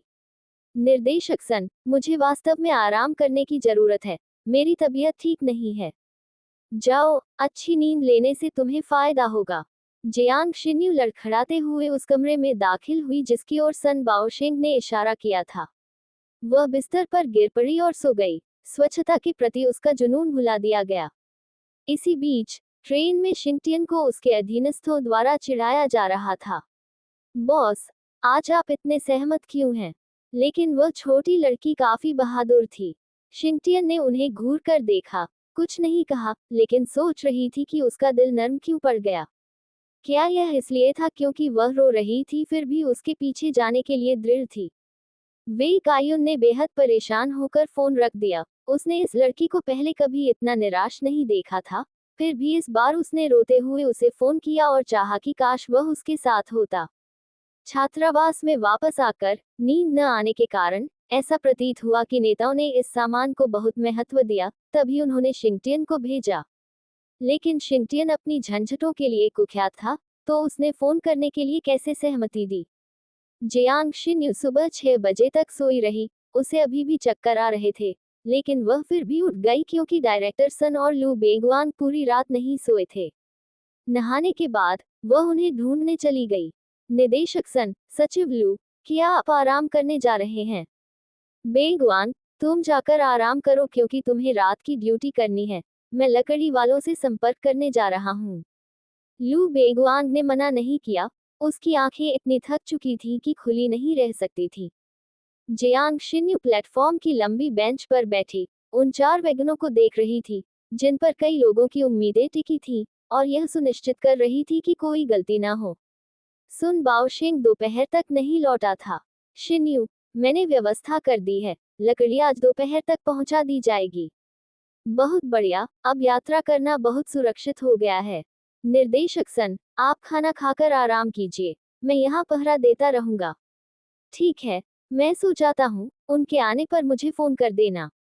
ठीक है, समझ गया। दोपहर में चीड़ की लकड़ी से भरे 4 ट्रक पहुंचे। स्टेशन पर क्रेनें थीं, और सन बाओशेंग ने निर्देश दिया कि एक ट्रक का भार प्रत्येक वैगन पर रखा जाए। इतना ही भार रखा गया था कि वह पूरी तरह ढक जाए, जिससे किसी वयस्क व्यक्ति के लिए उसे हिलाना असंभव हो जाए। अब तीनों आराम कर सकते थे, जबकि दो सो रहे थे। जियांग शिन्यू थका हुआ महसूस कर रहा था, लेकिन 80 टन कपास की चिंता के कारण सो नहीं पा रहा था। कियान जून को परेशानी का सामना करना पड़ा और अंततः 50 वैगनों को निकालने के लिए उसे 10,000 युआन खर्च करने पड़े। उन्हें भी तनाव महसूस हो रहा था। स्थिति भयावह थी। जब वे देर रात स्टेशन पहुंचे, तब तक जियांग शिन्यू को अच्छी नींद नहीं आई थी। ट्रेन की आवाज सुनकर वह बिस्तर से कूदकर बाहर भागी। जियांग शिन्यू को बाहर भागते देख कियान जून को राहत महसूस हुई। चिंता मत करो, सब ठीक है, हम सुरक्षित पहुंच गए हैं। इसी दौरान सन बाओशेंग और लू बेंगुआन भी बाहर आए। कियान जून को देखा और राहत महसूस की। डायरेक्टर सन, चलिए अब चलते हैं। फिर कर्मचारियों ने पीछे की ओर कपास से चारों वैगनों को जोड़ दिया। ये तरीका अच्छा है, अगर कोई ट्रेन लूट भी लेता है तो नुकसान बहुत ज्यादा नहीं होगा। यह विचार सचिव जियांग का था। कियान जून ने जियांग शिन्यू की ओर एक नजर डाली और उसमें कुछ अजीब बात देखी। सेक्रेटरी जियांग, क्या हुआ? मुझे चक्कर आ रहे हैं। कोई बात नहीं, ट्रेन में चढ़ते ही सो जाऊंगी। क्योंकि रात हो चुकी थी, कियान जून जियांग शिन्यू को ठीक से देख नहीं पा रहा था, इसलिए उसने केवल उसकी बातें सुनी। इस बार जियांग शिन्यू को अपना कमरा अकेले मिल गया, और उसने अपनी असुविधा को सहते हुए नहाने का काम किया। सुबह तीनों जाग गए, लेकिन जियांग शिन्यू को बाहर आते नहीं देखा। ये सोचकर कि वह सो रही होगी, उन्होंने ध्यान नहीं दिया और 9 बजे तक उसका कोई पता नहीं चला, जिससे तीनों चिंतित हो गए। कियान जून ने दरवाजा खटखटाया, लेकिन जियांग शिन्यू की ओर से कोई जवाब नहीं आया। लू बेगुआंग ने दरवाजा तोड़कर अंदर प्रवेश किया और जियांग शिन्यू को बिस्तर पर सीधा लेटा हुआ देखा, जिससे वे तीनों भयभीत हो गए। कियान जून उसकी तेज सांसें देखकर दौड़कर उसके पास गया। उसके गाल लाल हो गए थे। उसने हाथ बढ़ाकर उसका माथा छुआ। वह बहुत गर्म था। उसे बुखार है, सचिव लू, जाकर कंडक्टर से पूछो कि क्या बुखार की कोई दवा है। ठीक है। लू बेगुआंग दौड़कर बाहर चला गया। मैं उसके लिए थोड़ा पानी लाता हूँ। फैक्ट्री के उपनिदेशक कियान शिन्यू को जगाओ, उसे और पानी पीने की जरूरत है। सचिव जियांग, जियांग जिन्यू, उठो। जियांग शिन्यू ने हैरानी से अपनी आंखें खोली, और कियान जून ने देखा कि उसकी आंखें लाल थीं। सचिव जियांग, आपको बुखार है, सचिव लू दवा लेने गए हैं। बोलते बोलते लू बेगुआंग वापस अंदर भागा और बोला, यहाँ सिर्फ एनोल्जिन ही है। कोई बात नहीं, एनोल्जिन बुखार के लिए अच्छा काम करता है। सन बाओशेंग पानी भी लेकर आया। कियान जून ने देखा कि जियांग शिन्यू हिल नहीं रही है, तो उसे एहसास हुआ कि वह बुखार से पीड़ित है और बेहोश है। उसने अपना हाथ उसकी गर्दन के नीचे रखा और उसे सहारा देकर अपने ऊपर झुका लिया, ये सोचते हुए कि कहीं वह बहुत हल्की तो नहीं है। C-118, जब बीमारी आती है, तो वह पहाड़ की तरह टूट पड़ती है। लू बेगुआंग ने दवा जियांग शिन्यू के मुंह में डाल दी। इस बार जियांग शिन्यू ने सिर हिलाकर प्रतिक्रिया दी, पानी लिया और दवा निगल ली। शिन्यू, और पानी पियो। एक झपकी लेने के बाद मैं ठीक हो जाऊंगा, आप सभी का धन्यवाद। तीनों व्यक्तियों को लगा कि वहां रुकना उचित नहीं है, इसलिए वे धीरे धीरे कमरे से बाहर निकल गए। कियान जून सबसे आखिर में निकला। जियांग शिन्यू, सब कुछ पीछे छूट गया है, अब हम घर जा रहे हैं। हम। जियांग शिन्यू और बाकी लोगों के जाने के बाद वह फिर से लेट गई। उसे चक्कर आ रहे थे, और जब वह उठी तो उसने देखा कि उसे बहुत पसीना आ रहा था और वह काफी आराम महसूस कर रही थी। जियांग जिन्यू, क्या तुम जाग रहे हो? सचिव लू, अंदर आइए। लू बेगुआंग एक मग पकड़े हुए अंदर आया और बोला, ये चावल का दलिया है, थोड़ा खा लो। आप सभी का धन्यवाद, आपको परेशान करने के लिए क्षमा करें। तुम्हें फोन करने पर कोई जवाब न मिलने से मैं बहुत डर गई थी। अभी इस बारे में बात नहीं करते, जल्दी खाना खा लो। जियांग शिन्यू को भूख नहीं थी, लेकिन लू बेगुआन को उसे चिंतित निगाहों से देखते हुए देखकर उसके पास खाने के अलावा कोई विकल्प नहीं बचा था। हालांकि कुछ निवाले खाने के बाद वह सचमुच आगे नहीं खा सकी। सेक्रेटरी लू, इसे अभी छोड़ दीजिए, मैं इस समय सच में कुछ नहीं खा सकती। जियांग शिन्यू, तुम खाना नहीं छोड़ सकती। लू बेगुआंग ने ये कहा, लेकिन छोटी बच्ची को इतना कमजोर देखकर वह सचमुच उसे मजबूर नहीं कर सका। मैं बाद में खा लूंगी, मैं अभी अभी उठी हूँ और अभी कुछ खा नहीं सकती। इसी समय कियान जून और सन बाओशिंग अंदर आए। लड़की, तुम बहुत ज्यादा तनाव में हो, तुम अचानक से आराम करने लगी और तुम्हें बुखार हो गया।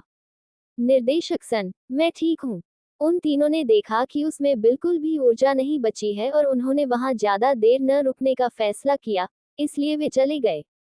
जियांग शिन्यू ने थोड़ी चीनी निकाली और अपने लिए एक गिलास गाढ़ा चीनी का पानी बनाया। इसे पीने के बाद उसे काफी आराम महसूस हुआ, हालांकि उसे अभी भी थोड़ा चक्कर आ रहा था। वह जानती थी कि वह बस बहुत ज्यादा तनाव में थी। दोपहर में कियान जून फिर से आया और उसने देखा कि जियांग शिन्यू दोपहर की तुलना में काफी बेहतर दिख रही थी, जिससे उसे थोड़ी राहत मिली। स्टेशन जल्द ही बनकर तैयार हो जाएगा, मैं थोड़ी देर में जाकर देख लूंगा। लेकिन अगर आपको कोई चोरी करते हुए मिल जाए, तो उनसे सीधे तौर पर भिड़ना मत। वे सभी निर्दयी लोग हैं, चोट मत खाना। कियान जून ने सिर हिलाते हुए कहा, आपको अच्छे से आराम करना चाहिए। और इस तरह 3 दिन बाद जाकर जियांग शिन्यू आखिरकार ठीक हो पाए। उनकी यात्रा अपेक्षाकृत सुगम रही, बिना किसी घटना के। जियांग शिन्यू, आखिरकार तुम ठीक हो गई, तुमने मुझे बहुत डरा दिया था। मुझे लगा था कि तुम अटूट हो और बीमार नहीं पड़ोगी, लेकिन इस बार मुझे एहसास हुआ कि तुम बस एक छोटी बच्ची हो। लू बेगुआंग उस चंचल छोटी लड़की को देखकर उसे चिढ़ाने से खुद को रोक नहीं पाया। आपको परेशान करने के लिए क्षमा करें। शिन्यू, तुम्हारा वजन कम हो गया है, तुम्हारा छोटा सा चेहरा और भी छोटा हो गया है। हाँ, मेरे लिए इतना वजन बढ़ाना मुश्किल था। जियांग शिन्यू को लगा कि उसका वजन कम से कम 10 पाउंड कम हो गया है। इसे वापस पाने के लिए बहुत सारा अच्छा खाना खाना पड़ेगा। कोई चिंता मत करो, जब तुम वापस आओगी तो मेरे घर खाना खाने आना। हमारे घर में अभी भी एक बड़ा मुर्गा है, मैं अपनी पत्नी से कहूंगा कि वह तुम्हारे लिए उसे पकाकर दे ताकि तुम पोषण पा सको। कोई बात नहीं, इसे नए साल के लिए बचा कर रखो। अब जब मैं ठीक हो गया हूं तो मैं ज्यादा खाऊंगा और अपना वजन वापस बढ़ा लूंगा। जियांग शिन्यू ने अकेले में जितना हो सके उतना खाने की कोशिश की, लेकिन वजन वापस पाना ऐसी चीज नहीं थी जो रातों रात हो सके। जुलाई का मध्य बीत चुका है, वे संभवतः जुलाई के अंत तक घर पहुंच जाएंगे। ट्रेन का सफर असहनीय रूप से गर्म था, लेकिन कुछ किया नहीं जा सकता था। सौभाग्य से वह ज्यादातर अपने कमरे में ही रही, इसलिए हल्के कपड़े पहनना ठीक था। आखिरकार वे पहुंच गए। जियांग शिन्यू को ट्रेन में सफर करना इतना बुरा कभी नहीं लगा था जितना इस बार लगा, ये बहुत असुविधाजनक था। उन चारों ने पहले ही चर्चा कर ली थी कि वे अनाज को 55 सेंट प्रति पौंड की दर से बेचेंगे और शेष धनराशि आपस में बांट लेंगे। इसे किसी भी नियम का उल्लंघन नहीं माना जाता था। आखिरकार नुकसान का अंदाजा तो नहीं था, 55 सेंट के नुकसान से हानि तो नहीं होनी चाहिए थी। वहां पहुंचने पर जियांग शिन्यू ने कई फैक्ट्री निदेशकों को उपस्थित देखा। फर्नीचर फैक्ट्री के निदेशक लियांग यूफा ने कार के ऊपर रखी लकड़ी को देखकर अपने हाथ मलते हुए मुस्कुराया। ओह सन, आपका बहुत बहुत धन्यवाद। धन्यवाद की कोई जरूरत नहीं है, जब मुझे अच्छी चीजें मिलती हैं तो मैं आपके बारे में कैसे नहीं सोच सकता। जियांग शिन्यू कार से सबसे आखिर में उतरी और उसने भीड़ में वेई काइयुन को तुरंत पहचान लिया, उसे विशेष रूप से ठेस पहुंची। वेई काइयुन ने दुबली पतली बच्ची को देखा, उसका दिल दुख से भर गया। वह भीड़ को चीरते हुए उसके पास खड़ा हो गया और खुद को उसे गले लगाने से रोक लिया। सेक्रेटरी जियांग, आपको क्या हुआ है? वह सचमुच चिंतित था। जियांग शिन्यू ने नाक सिकोड़ते हुए कहा, ट्रेन में मुझे हल्का बुखार आ गया था, अब मैं ठीक हूँ। अरे, घर जाओ और आराम करो। मैं अभी नहीं कर सकता, मुझे अनाज बांटना है। बस मुझे बता दो, मैं इसे संभाल लूंगा। जियांग शिन्यू ने सिर हिलाते हुए कहा, मैं अब ठीक हूँ, सच में। लेकिन अभी भी 14,000 पाउंड से अधिक बकाया है। मैं इसकी देखभाल करूंगा। गांव को 8,000 युआन मिलते हैं, जो 14,546 पाउंड के बराबर हैं। लू बेंगुआन को 2,000 पाउंड मिलते हैं। हाओ शिचाओ और अन्य लोगों को 9,091 पाउंड मिलते हैं।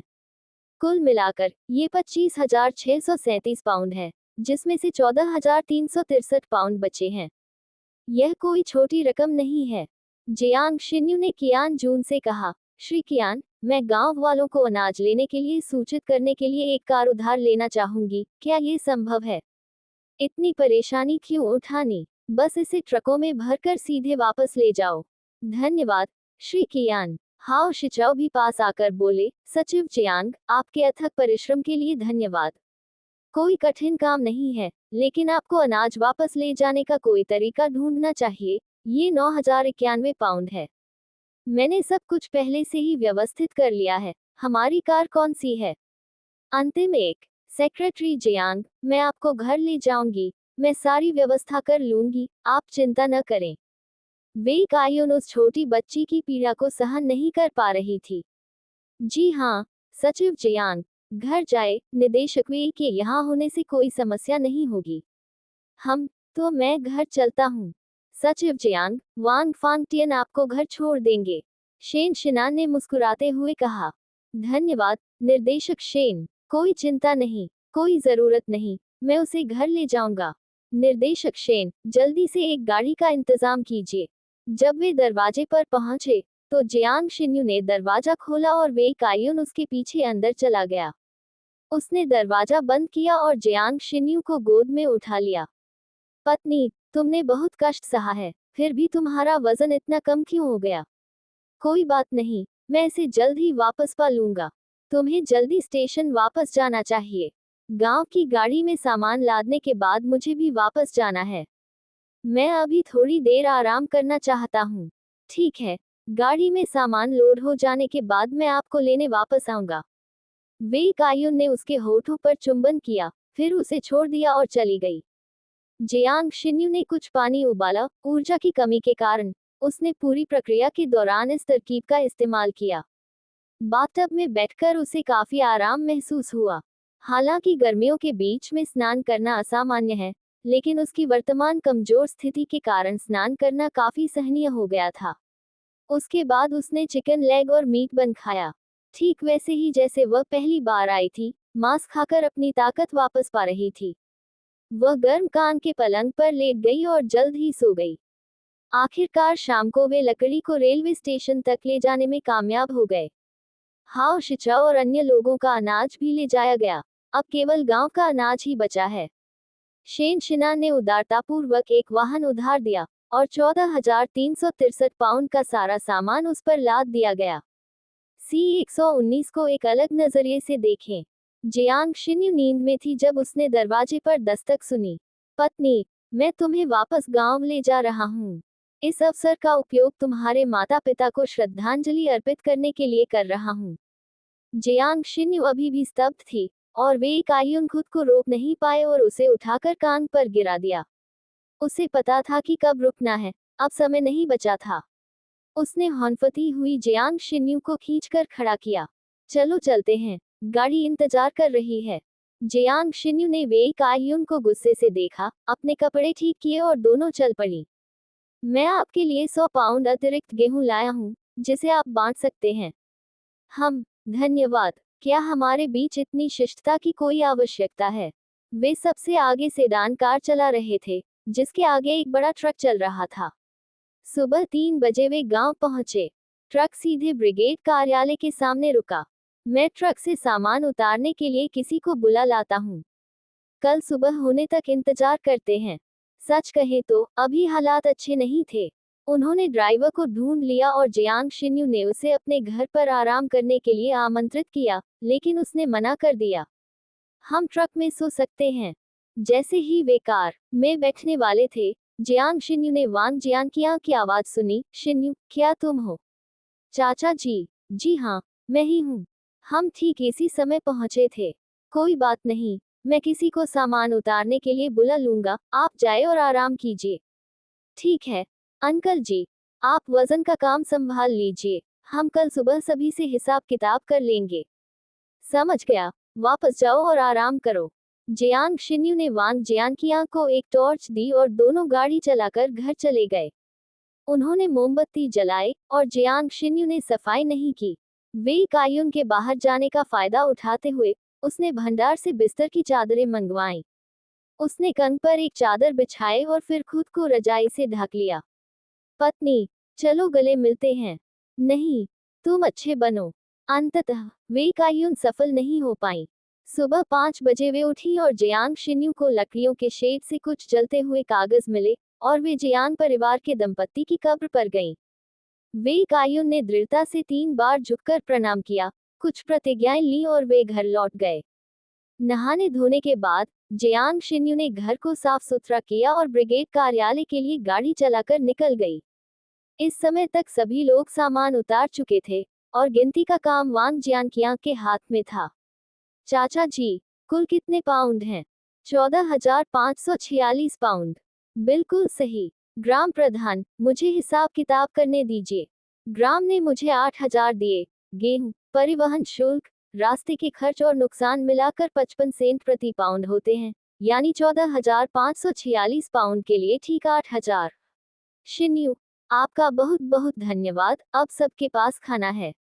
कोंग झोंग्यू ने कृतज्ञतापूर्वक कहा। सचमुच, जियांग लड़की काबिल है और वह किसी को भूली नहीं है। भीड़ ने अलग अलग स्वरों में उनका धन्यवाद किया। स्थानीय गेहूं की कीमत भी लगभग 52 सेंट है। 55 सेंट वास्तव में महंगा नहीं था, खासकर जब वह विदेश से मंगाया जा रहा हो। ग्राम मुखिया, चाचाओं, इस अफसर ने मुझे भोजन प्राप्त करने की अनुमति दी। चाचा जी, मुझे काम पर वापस जाना है। ठीक है, तुम वापस जाओ। अगर तुम्हें किसी चीज की जरूरत हो तो मुझसे संपर्क करना। ठीक है। इसी बीच ट्रक चालक पास आकर बोला, डायरेक्टर वेई, यात्री सीट पर अभी भी गेहूं की एक बोरी पड़ी है। मैं इसे कहाँ रखूं? मुझे वापस जाना है। ड्राइवर, रुकिए। जियांग शिन्यू ने वांग जियानकियांग से एक बोरी मांगी। उसमें लगभग 30 पौंड गेहूं भरा और उसे यात्री सीट पर रख दिया। ड्राइवर, आपका बहुत बहुत धन्यवाद, यह मेरी ओर से एक छोटा सा उपहार है। सचिव जियांग और निदेशक शेन ने कहा कि यह ट्रक सेवा निःशुल्क है। मुझे पता है, लेकिन आपने पूरी रात जागकर जो किया उसके लिए मैं आपका आभारी हूँ, इसलिए कृपया मना न करें। वे कायुन ने भी कहा, कॉमरेड, आपको इसे स्वीकार करना चाहिए। हम आपके बहुत आभारी हैं। ट्रक चालक को विदा करने के बाद जियांग शिन्यू वांग परिवार के पास गई। चाची, मैं परिवार के लिए गेहूं की यह आधी बोरी छोड़ रहा हूँ। इसे खाने में संकोच मत करना। शिन्यू, ये कोई बात नहीं, ये तो बस आधा बोरा गेहूं ही है। चाची, मुझे काम पर वापस जाना है।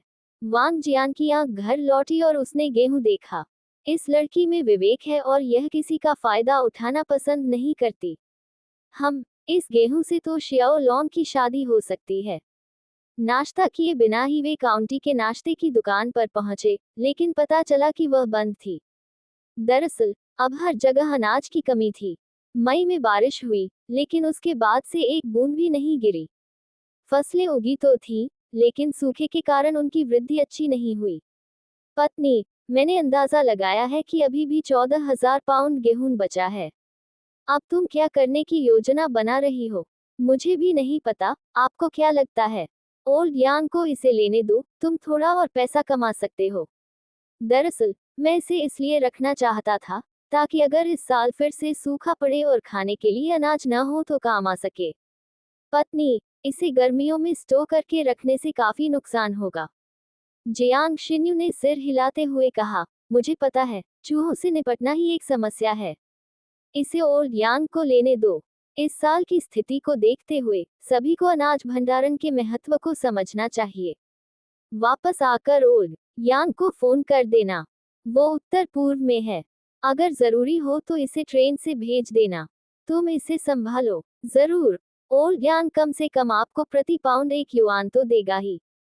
कि ज्यादा कुछ नहीं, चिंता मत करो। पत्नी, मैं अब प्रांतीय वस्त्र कारखाने का निदेशक हूँ और मुझे कपास का ये जत्था आज ही वापस भेजना है। क्या तुम मेरे साथ आओगी? जियांग शिन्यू ने इस पर विचार किया था, लेकिन अंततः उसने शहर में ही रहने का फैसला किया। मुख्य रूप से महिला मुख्य किरदार के मामले को आगे बढ़ाने के लिए अब कोई बड़ी समस्या नहीं होनी चाहिए, सिवाय इसके कि वे कायुन का मामला अभी तक सुलझा नहीं है। मैं यहीं रुकूंगा, मुझे एक महत्वपूर्ण काम निपटाना है। क्या बात है, मैं संभाल लूंगी। याद है ना, तुम मेरी सचिव हो। आप इसे संभाल नहीं सकते। चिंता मत करो, ये वास्तव में महत्वपूर्ण है, लेकिन हम एक दूसरे से बहुत दूर होंगे। जियांग शिन्यू ने जल्दी से विषय बदल दिया। वह इस पर ज्यादा बात नहीं करना चाहती थी। पिछली बार जब मैं व्यापारिक यात्रा पर प्रांत गई थी, तो मैंने सचिव टोन पर हमला होते देखा। मुझे हस्तक्षेप करना जरूरी लगा। उन्हें निर्वस्त्र किया जा रहा था, इसलिए मैंने इसकी सूचना दी। अब आप निदेशक हैं, तो निदेशक युआन सफल नहीं हुए होंगे, है ना? उनके साथ क्या हुआ? पत्नी, तुमने ही तो पुलिस को सूचना दी थी। हाँ, डायरेक्टर युआन की पत्नी सेक्रेटरी टोंग को निर्वस्त्र करने वाली थी, और निर्वस्त्र होने पर एक महिला क्या करेगी? इसलिए मैं पुलिस स्टेशन गया। हाँ, वाकई किस्मत की बात है। पत्नी, क्या तुम्हें पता था? राजधानी की मेरी यात्रा का मूल उद्देश्य राजनीति में प्रवेश करना था, लेकिन प्रांत में हुई एक घटना ने मेरे आवेदन को दूसरी दिशा में मोड़ दिया और मुझे वहां भेज दिया गया। मैं सोच रही थी कि पुलिस को इसकी सूचना किसने दी। मुझे समझ नहीं आ रहा था कि उसे धन्यवाद दूं या दखलंदाजी के लिए उसे दोषी ठहराऊं। मुझे उम्मीद नहीं थी कि यह मेरी पत्नी होगी। वाकई किस्मत का खेल है। जियांग शिन्यू हक्का बक्का रह गई। क्या अनजाने में उसने ये सब किया? मुझे पता नहीं था। कोई चिंता नहीं, सब ठीक है। मैं कपड़ा कारखाने में ही काम करता रहूंगा। लेकिन मैं चाहता था कि तुम कपड़ा कारखाने को छोड़ दो। कोई बात नहीं, मुझे लगता है कि अब जो घटनाएं घटित हो रही हैं वे मेरे सपने से पूरी तरह अलग हैं। सी 120 दिनों का इरादा। जियांग शिन्यू अंदर ही अंदर निराश महसूस कर रही थी। वह कहानी से बाहर निकलने ही वाली थी, तो फिर उसने खुद को वापस इसमें क्यों खींच लिया? निराशाजनक। पत्नी, और कुछ मायने नहीं रखता। तुम्हें मेरे साथ प्रांत वापस जाना होगा। मैं जहां भी रहूं, तुम्हें भी वहीं होना चाहिए। वे कायुन का रवैया बहुत दृढ़ था। जियांग शिन्यू ने सिर हिलाते हुए कहा, मुझे मूल रूप से आपके साथ जाने का मौका मिला था, लेकिन मैंने खुद ही इसे रद्द कर दिया। चिंता मत करो, मैं यहाँ ज्यादा से ज्यादा 3 साल रहूंगा। मैं हर महीने तुमसे मिलने आऊंगा। कौन सा अवसर? आपको जानने की जरूरत नहीं है। मुझे घर ले चलो, मैं आज काम पर नहीं जा रहा हूँ। मैं एक दिन की छुट्टी लेना चाहता हूँ, बहुत परेशान हूँ। वैसे कपड़ा कारखाने में एक उपनिदेशक और 2 सचिव आए थे। कियान जून ने बहुत बड़ा योगदान दिया और अब वह निदेशक हैं। तो मैं यूनियन में जाऊंगा, वहां ज्यादा चहल पहल रहती है। आपको यह अच्छा लगता है, आपने भी योगदान दिया है, तो वे आपको यूनियन में क्यों जाने देंगे?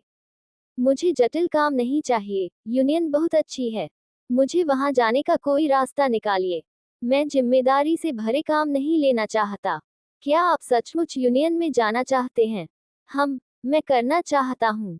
मैं जाना चाहता हूँ, हर दिन प्रचार सामग्री के मसौदे लिखना चाहता हूँ, कार्यशाला में श्रमिकों की स्थितियों को समझना चाहता हूँ। वहाँ का माहौल बहुत ही आरामदायक है। मुझे परवाह नहीं है, मैं तो बस आपके प्रांत जाने का इंतजार कर रहा हूँ। यह मामला फिर से कैसे घूम फिरकर वहीं आ गया। इसका तो कोई अंत ही नहीं है। वह पहले से ही इस मामले की वजह से परेशान थी, तो क्या उसे बस उसे नजरअंदाज कर देना चाहिए? वे कायुन ने अपने बगल में बैठी उस छोटी बच्ची को देखा जिसका वजन काफी कम हो गया था। वह उसे अपने साथ स्टेशन तक ले जाने की हिम्मत नहीं कर पा रहा था, इसलिए उसने उसे घर पर आराम करने देने का फैसला किया। जियांग शिन्यू कार से उतरी और घर चली गई। अंदर और बाहर की सफाई की, अपने लिए पकौड़ी उबाली और दोपहर में घर पर रहकर कपड़े सिले। अब कुछ महिलाएं बाजूबंद शर्ट पहन रही हैं, वह भी कुछ बनाना चाहती है। और पैंट, केवल सूती पैंट, लेकिन वह कुछ और जोड़े बना सकती है, और यहाँ तक कि 2 बनियान भी। ये कपड़े उसने पिछली जिंदगी में सुबह सुबह कपड़े के बाजार से खरीदे थे। एक बड़े कपड़े की कीमत 10 युआन थी। उसके पास 10 से ज्यादा कपड़े हैं, लेकिन सभी फीके रंग के हैं, काले। सभी कटे हुए हैं और किनारों को सील किया हुआ है। रूस से लाए गए कपड़े के बारे में सोचते हुए, हो सकता है वह वांगेलिन को उसका एक टुकड़ा दे दे, वह निश्चित रूप से उसे पहनना चाहेगी। उसे ड्रेस पसंद नहीं है, उन्हें बहुत असुविधाजनक लगती हैं, और स्कर्ट पहनने की खूबसूरती उसे कभी समझ नहीं आई। काश वो क्रॉप पैंट बना पाती और पहन पाती, बस उसे डर लगता है कि उन्हें पहनकर बाहर जाने से लोगों का ध्यान उसकी ओर आकर्षित हो जाएगा। ख्यालों में खोई हुई वह अपनी शर्मनाक बातों के बारे में सोचना ही नहीं चाहती। उसे मुख्य महिला किरदार से अलग होने का मौका मिला था, लेकिन उसने खुद ही सब कुछ बिगाड़ दिया। खुद से नफरत न करने के लिए उसने सारा दोष सेक्रेटरी टोन पर डाल दिया, वरना पछतावे की भावनाएं उसे पूरी तरह डुबो देती। उसने दरवाजे पर दस्तक सुनी और जल्दी से दरवाजा खोलने गई। वे कायुन उसे पकड़े हुए अंदर आई। पत्नी, मुझे आज रात जाना होगा। शेष 14,000 जिन गेहूं और यांग को भेज दिया गया है, बस उसके द्वारा पैसे लाने का इंतजार कीजिए। पत्नी, क्या तुम सचमुच मेरे साथ नहीं जा रही हो? मैं अभी निकला भी नहीं हूँ और मुझे अभी से तुम्हारी याद आ रही है। मुझे छोड़ दो, बहुत गर्मी है, तुम पसीने से भीग चुके हो। वे कायुन ने उसे जाने नहीं दिया और कान पर चढ़ते समय भी उसे पकड़े रहा। सो रही छोटी बच्ची को देखकर वे कायुन ने प्यार से उसके माथे पर चुंबन किया। उसे लू बेंगुआन से इस बच्ची के हालिया व्यवहार के बारे में पहले ही पता चल चुका था, जो वाकई उसके लिए बहुत कष्टदायक था। वह आज रात नहीं जा रहा है, वह कल जाएगा। वह उसके साथ जाने से साफ इनकार कर देती है, क्योंकि उसका रवैया दृढ़ है और वह जानती है कि अगर वह उसे जबरदस्ती ले जाएगा तो वह खुश नहीं होगी। छोड़ो ये सब, वो बाद में उससे ज्यादा बार मिलने आएगा। आखिर वो अभी जवान है, और उसे अपना आपा खोने और उसे चोट पहुंचाने का भी डर है। वह उठा और दलिया बनाने के लिए आग जलाई। जल्द ही उसे पता चल जाएगा कि क्या अच्छा है और वह उसके लिए कुछ लेकर आएगा। जब दलिया तैयार हो गया, तब भी वेई कायुन ने जियांग शिन्यू को जगाते हुए कहा, पत्नी, भोजन के लिए उठो। जियांग शिन्यू अचंभित अवस्था में उठ बैठी, मेज पर रखे लाल अचारों को बिना भूख के देखती रही, हालांकि वह अभी कुछ भी स्वादिष्ट नहीं निकाल सकती थी। मुझे मीठा दलिया चाहिए, क्या आपको भी चाहिए? ठीक है, मुझे पहले भूरी चीनी नहीं मिली। आपको ऊर्जा और रक्त की पूर्ति के लिए अधिक भूरी चीनी खानी चाहिए। खाना खाने के बाद वे कायुन ने बर्तन धोए और मुख्य कमरे की सफाई की। पत्नी, मैं बाहर जाकर देखता हूँ कि कुछ अच्छा मिल जाए। क्या तुम मेरे साथ आना चाहोगी? जियांग शिन्यू ने सिर हिलाते हुए कहा, मैं नहीं जा रही। मैं अभी भी थकी हुई हूँ, मुझे सोना है। वैसे, क्या आप आज ही नहीं जा रहे थे? मैं कल सुबह खुद गाड़ी चलाकर आऊंगा। तुम मेरे साथ नहीं चलोगे? जब मैं जाऊं, तो मुझे चाबी दे देना, मैं दरवाजा बंद कर दूंगा, ताकि जब मैं वापस आऊं तो तुम्हें जगाना न पड़े। वे कायुन की साइकिल भी घर पर ही थी, वह उस पर सवार होकर चला गया। वह चारों ओर घूमा, लेकिन उसे कुछ भी अच्छा नहीं मिला। खैर, अब भला कौन खाना लेकर आएगा, अगर उनके पास कुछ हो भी तो। हालांकि उसे यहाँ गेहूं तो मिला, लेकिन 3 युआन प्रति जिन के भाव से, जो कि बहुत ही महंगा दाम है। बूढ़े जियांग, क्या तुम्हारे पास कुछ अच्छा है? मेरे पास अंडे हैं, क्या आपको चाहिए? जरूर। कितने? 50। मुझे ये सब दे दो। प्रत्येक 10 सेंट का, कोई बात नहीं। वे कायुन 50 अंडे लेकर लौटी। उसने देखा कि जियांग शिन्यू गहरी नींद में सो रही है। उसने तरोताजा होकर करघे पर लेटकर जियांग शिन्यू को गले लगाकर सुला दिया। खिड़की खुली थी, फिर भी मच्छर थे, इसलिए दरवाजा बंद करने के अलावा कोई चारा नहीं था, और उसने सोचा कि कल उसे मच्छर भगाने वाली अगरबत्ती खरीदने के लिए याद दिला देगी। जियांग शिन्यू ने अपनी आंखें खोली। बाहर हल्की रोशनी हो रही थी। उसने वे कायुन के नंगे ऊपरी शरीर को देखा और मुस्कुराई। वह चुपचाप उसे जगाए बिना उठी और नाश्ता बनाने के लिए नीचे चली गई। पैनकेक अच्छे रहेंगे, वह रास्ते के लिए 2 ले सकता है। वे कायुन गंध से जाग गया। वह तुरंत नहीं उठा, कान को आंखें खोलकर वहीं लेटा रहा। शायद पत्नी और घर होने का यही एहसास होता है, किसी के द्वारा नाश्ता तैयार मिलने पर जागना। वह थोड़ी देर तक आलस करता रहा, फिर उठा और पीछे से पैनकेक पलटने के लिए झुकी हुई लड़की को गले लगा लिया। तुम जाकर फ्रेश हो जाओ, खाने का समय हो गया है। वे कायुन हंसते हुए बाहर गई। उसने सब्जी के खेत में फलियों और खीरे के पौधे फैले हुए देखे। वह लकड़ियों के शेड में गई और उन्हें सहारा देने के लिए शाखाएं ढूंढ लाई। जियांग शिन्यू ने देखा कि वह वापस नहीं लौटा है, तो वह बाहर गई और उसे सब्जी के बगीचे की सफाई करते हुए पाया, जो काफी अच्छी तरह से किया गया था। अंत में वे कायुन कुछ बाल्टियां पानी लेकर आई, बगीचे में पानी डाला और खेत में उगी जंगली घास को साफ किया। ठीक है, मैं खुद संभाल लूंगा, तुम जल्दी से फ्रेश होकर खाना खा लो। खाना खाने के बाद जियांग शिन्यू ने उसके लंच बॉक्स में 2 पैनकेक पैक किए, लेकिन उन्हें ढका नहीं। आज पैनकेक खाओ, रास्ते में जल्दबाजी मत करो, बीच बीच में आराम करो। जल्दी करने की कोई जरूरत नहीं है। वे कायुन को जाने की इच्छा नहीं थी, लेकिन काफी देर हो चुकी थी, लगभग 8 बज चुके थे, उसे वास्तव में जाना ही था। जियांग शिन्यू आज भी काम पर नहीं गई। हालांकि यह व्यस्त समय था, लेकिन अगर वह जाती भी तो खाली नहीं बैठ सकती थी, मुख्य रूप से इसलिए क्योंकि उसे लगता था कि उसने पर्याप्त आराम नहीं किया है। उसने आज का दिन घर पर उन कपड़ों को पूरा करने में बिताया जिन्हें उसने कल काटा था। कल वह छोटी आस्तीन वाले कपड़े पहन सकती है। शाम के समय जब सूरज की रोशनी कम होती थी, तो वह आंगन में सब्जियों और मक्के को पानी देती थी और खरपतवार निकालती थी। परिवार के ग्रामीण घर में मूंगफली और मक्का की फसल अच्छी तरह से उगी, शायद इसलिए कि वांग परिवार अक्सर उन्हें पानी देने जाता था, है ना? रात को कान पर लेटे लेटे सोच रही थी कि वे कायुन अब कहाँ होगी। गाड़ी चलाना सच में बहुत थका देने वाला है। अब तो गाड़ी के बारे में सोचते ही बेचैनी होने लगती है। सच में बहुत देर से बैठी है। आगे क्या होगा जाने के लिए सुनते रहिए मेरी इस कहानी को। Please like share and subscribe. धन्यवाद।